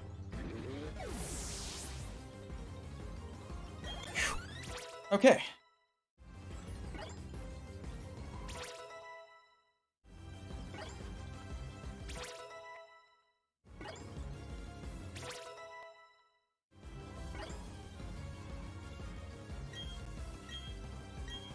Horse wants takedown. I don't want another 85% accurate move. No thank you. Man, I hate Horse's moves.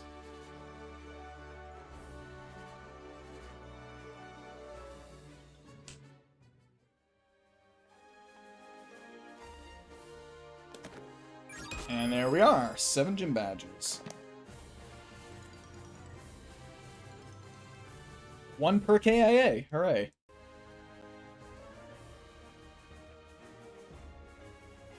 What's the new level cap?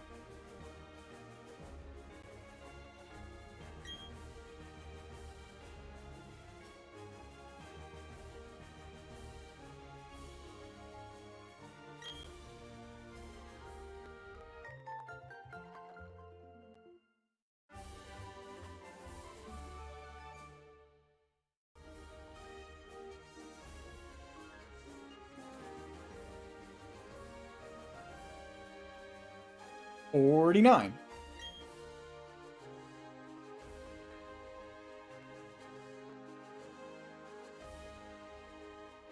Reasonable.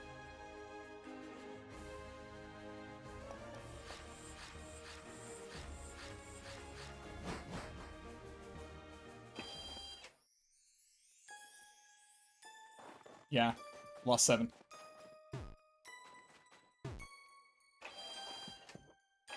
It was 6 until today, when I forgot to heal my Pokemon and got killed by a stupid Pelipper and Golduck.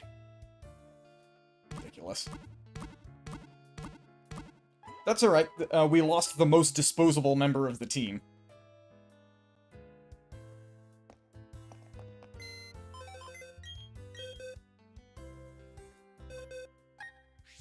These were our KIAs. The only ones of these that really mattered, I think, were these two. Because I really wanted to have, I really wanted to have a ghost type to play against the fighting gym. So I did a bunch of manipulation of the clock in order to be able to get Drifloon, and I finally did. And then I got way too overconfident and let it get one-shot before it could stockpile against a random gym trainer. So, entirely my fault, and wasted a ton of my time. And that's what motivated me to finally go and get this thing. Which is, like, maybe not as good. I'm not sure. I don't love Spiritomb, as it turns out. It's kind of weird. But, yeah, that's the worst it's been. Losing Easter Bunny sucks, because Easter Bunny is, pretty bulky and defensive. Like, I don't have a lot of Pokemon that are really good defenders, I suppose, without, like, major weaknesses to worry about. Like, I can wall against special attacks very well, between, Blissey, and if need be, my Tentacruel also does that same job well. Where is my Tentacruel? It didn't die. Oh, it's in the party. Duh. Like, between Squid and Egg, I'm very good against special attacks. But my only really good physical defenders are, Gyarados, which is, like, just generally strong. Turtle, who is very strong defensively, but, unfortunately, also has some major weaknesses, like water, like ice is a huge problem for Turtle. Some other common types are also bad. Like, fire is bad against Turtle. There's several issues. And obviously I've got a Graveler, but its defensive usefulness is slowly decreasing because it's not fully evolved. And it also has really big issues with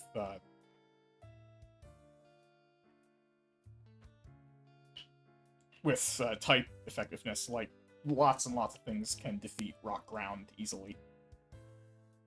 It has 2 different 4x weaknesses to very common types. It's weak to Earthquake, it's weak to fighting it's weak to fighting moves. Like, I would love to have something that is to physical attacks what Blissey is to special attacks. But currently I don't really have that. Except, I suppose, in the form of Gyarados. But Gyarados is mostly an attacking thing, I think.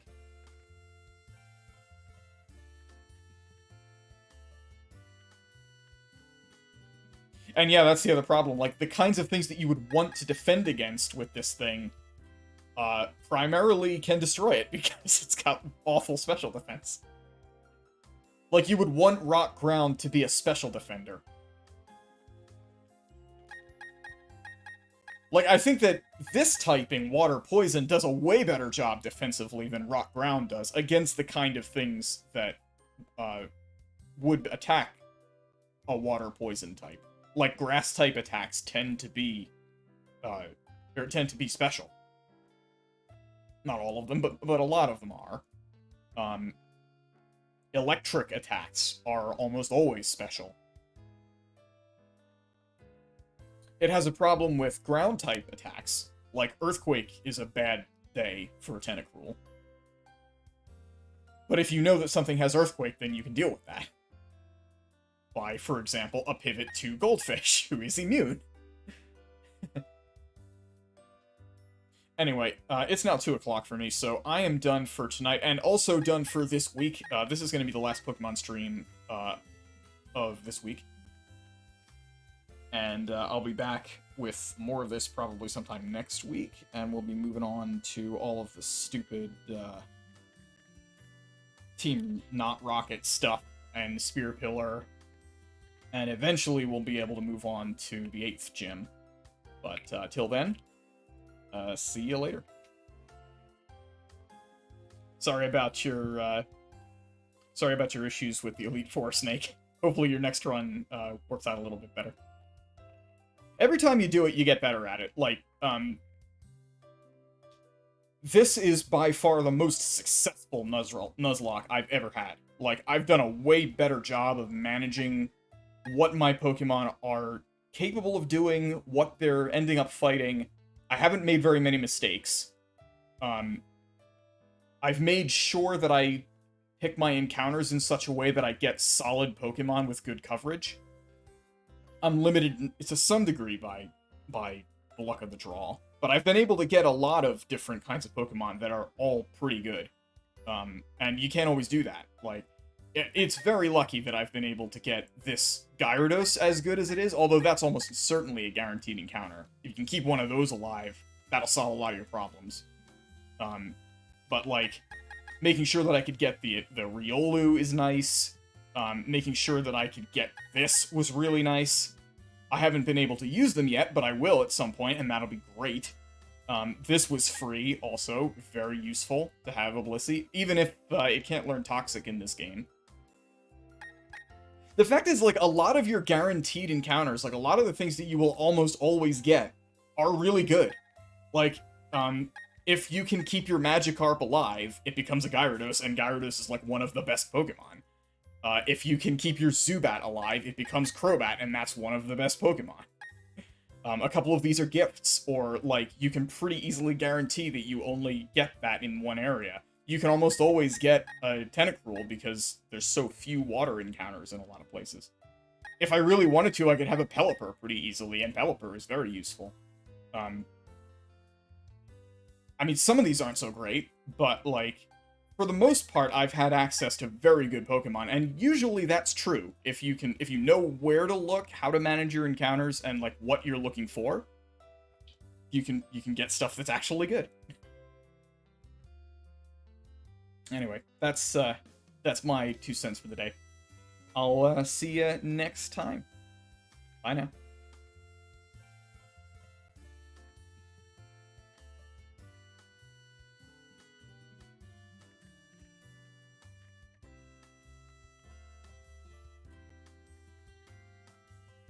Oh, and people who are new here, I do have a Discord server if you would like to hang out there.